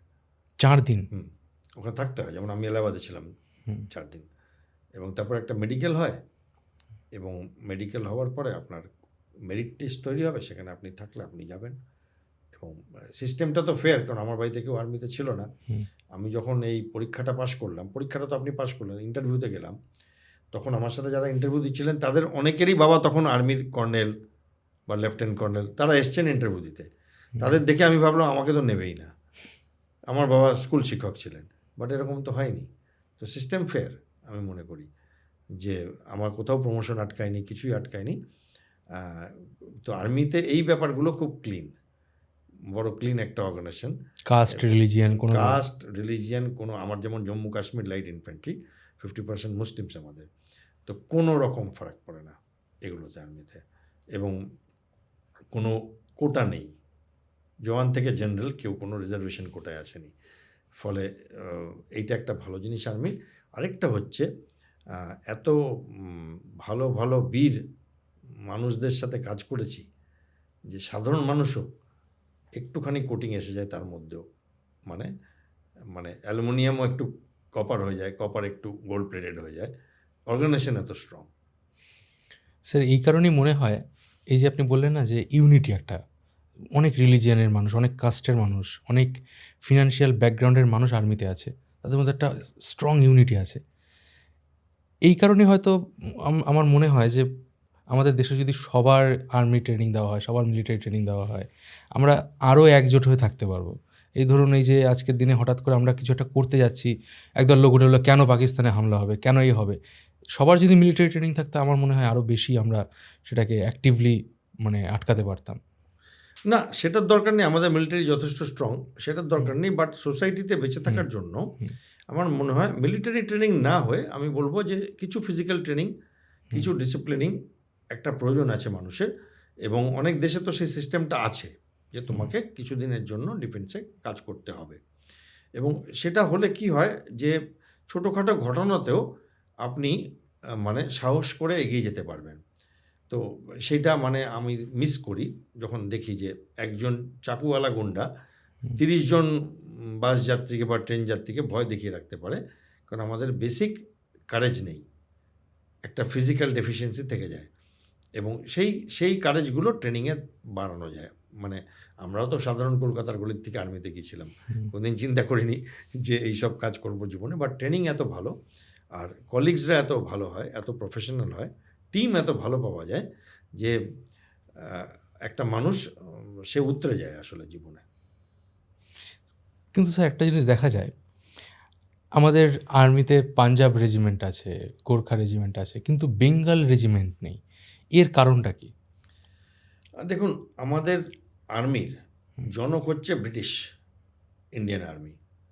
এবার তাদের যখন যুদ্ধের সময় দরকার পড়ছিল সোলজার্স, তখন তারা ভারতবর্ষের মধ্যে ডিসাইড করে নেয় কোথার থেকে কি নেবে। তাদের কলকাতাটা হেডকোয়ার্টার ছিল, এখানে তাদের ট্রান্সলেটর দরকার হতো, অনেক অন্যান্য জিনিস দরকার হতো, ইস্ট ইন্ডিয়া কোম্পানির কথা বলছি। তারপরে তারা দেখে যে পাহাড়ি যারা আছে তাদের দিয়ে সোলজারিংটা করানো যাবে। এবং সেখানে তারা গুর্খাস, গারোয়ালিস, কুমাউস এদেরকে চুজ করে। আর তারপরে হরিয়ানার থেকে, পাঞ্জাব থেকে, যেমন শিখ রেজিমেন্ট, পাঞ্জাব রেজিমেন্ট। এবং সেইখানে মনে হয় কোথাও আপনি যদি আন্দামানে যান দেখবেন যে বহু বাঙালি, মানে পুরো দেয়ালগুলো জুড়ে বাঙালির নাম। কোথাও হয়তো তারা মনে করেছিল এর একটু রেভলিউশনারি হবে, হ্যাঁ, তো ফলে হয়তো সেইভাবে হয়তো কাজ করবে। কারণ ইন্ডিয়ান রেভলিউশন মানে ইন্ডিয়ান ফ্রিডমের যে রেভলিউশন সেটা তো বেঙ্গল থেকেই লিড হয়েছিল। হ্যাঁ, বেঙ্গল থেকে, মানে খালি ক্ষুদিরাম আর সুভাষচন্দ্র বোস বা বিনয় বাদল তার কথা বলছি না, আপনি আন্দামানে গেলে দেয়ালের পর দেয়াল জুড়ে যে নামগুলো ম্যাক্সিমাম বাঙালিদের। তো ফলে সেইখানে আরও অনেক প্রদেশের আছে, বাট প্রাধান্যটা, ফলে সেখানে হয়তো তাদের একটা কনসেপ্ট ছিল যে এখান থেকে সোলজার্স নেব না। আমি জানি না, আর এখন কেন হয়নি সেটাও আমি জানি না, হতেই পারে, অনেক বাঙালি আছে। বাট এই সদর্থক উত্তর আমার নেই আমার কাছে। আর এখন তো আপনি নিজেই বলছেন ইনফ্যান্ট্রি একটু কম করা উচিত, আবার রেজিমেন্ট বাড়াবার কথা বলছেন, তো কন্ট্রাডিকশন এসে যাচ্ছে। মানে অ্যাকচুয়ালি বাঙালির আবেগ থেকে যে একটা বেঙ্গল রেজিমেন্ট যদি থাকতো, এটা এই সেই হ্যাঁ, আমাকে অনেকে জিজ্ঞেস করে এই কথাগুলো রাস্তাঘাটে। হ্যাঁ, বাট যেমন নেতাজি আমাদের শুরু করেছিলেন মানে ইন্ডিয়ান ন্যাশনাল আর্মি, বাট আমরা ছিলাম part of British Indian army. সেখান থেকে ইন্ডিয়ান আর্মি হয় এবং সেখান থেকেই পাকিস্তান আর্মি হয়। ব্রিটিশ ইন্ডিয়ান আর্মিটা দুভাগে ভাগ হয় এবং অর্ধেক মানে কিছুটা পোর্শন পাকিস্তানে চলে যায়, বাকিটা আমাদের কাছে থাকে আর কি। স্যার, আপনি দীর্ঘ 28 বছর 29 বছর সার্ভিসে ছিলেন, অনেক কিছু নিজের কাছ থেকে দেখেছেন, লাইফে অনেক কিছু এক্সপিরিয়েন্স করেছেন। আপকামিং জেনারেশন যারা আমাদের পডকাস্ট দেখছে, যাদের বয়স 25 ধরুন 20 থেকে 35-এর মধ্যে, তাদের জন্য আপনার সাজেশন কী থাকবে লাইফের প্রতি? প্রথম কথা, লাইফটাকে এনজয় করতে হবে, কারণ জীবন নষ্ট করার জিনিস না। দ্বিতীয় কথা, যার যে স্কিল আছে সেইটাকে শার্প করতে হবে। মানে আপনি যেমন এই স্কিলটা আপনার ভালো চলছে, সেরকম কারো হয়তো গান গায়, কেউ হয়তো ভালো লেখে, সেটাকে করতে হবে। এবং সবাই যে দেশ সেবার জন্য আর্মি করবে আমি একেবারেই মনে করি না। দেশ সেবা নানান রকমভাবে করা যায়, আর দেশেরও ওপরে কিছু আছে, সেটাকে বলে মানব সেবা, পৃথিবীর সেবা, যে আমরা এনভায়রনমেন্ট। তো আসলে পৃথিবীটা আমাদের না পাল্টে গেছে। আমি এখন যাই, তখন ধরুন কোথাও বিদেশে গেলাম, সেখানে গিয়ে দেখছি ধরুন সুইজারল্যান্ড, সেখানে যেখানে লোকে হাঁ হয়ে তাকিয়ে থাকে, এত সুন্দর প্রকৃতি, সেখানে দেখি আপনাদের প্রজন্ম বা আপনার পরের প্রজন্ম সবাই মোবাইল ফোনের দিকে তাকিয়ে আছে। তারা ওই সুন্দর পাহাড়, ওই বরফ, ওই গরু চলে বেড়াচ্ছে, ওই সবুজ ঘাস কিচ্ছু দেখছে না। তারা তাদের সাথে কানেক্ট করছে যারা ওখান থেকে 1000 কিলোমিটার দূরে আছে।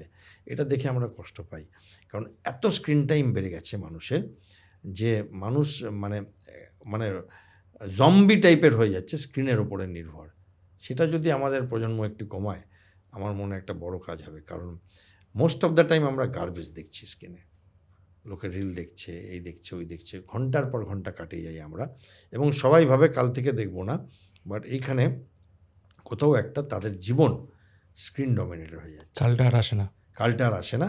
এবং আমার কাছে একটা ছবি আছে, জানেন, আমি জানতাম না এই প্রশ্নটা করবেন, তাহলে আমি নিয়ে আসতাম আপনার কাছে, যে আমি একটা জায়গায় গেছি অনেক টাকা খরচা করে একটা বিশেষ জিনিস দেখতে বিদেশে, আর সেখানে একটা ইয়াং লর্ড স্কুল থেকে এসছে, তাদের দামি স্কুলে পড়ে বলে ওই ট্যুর।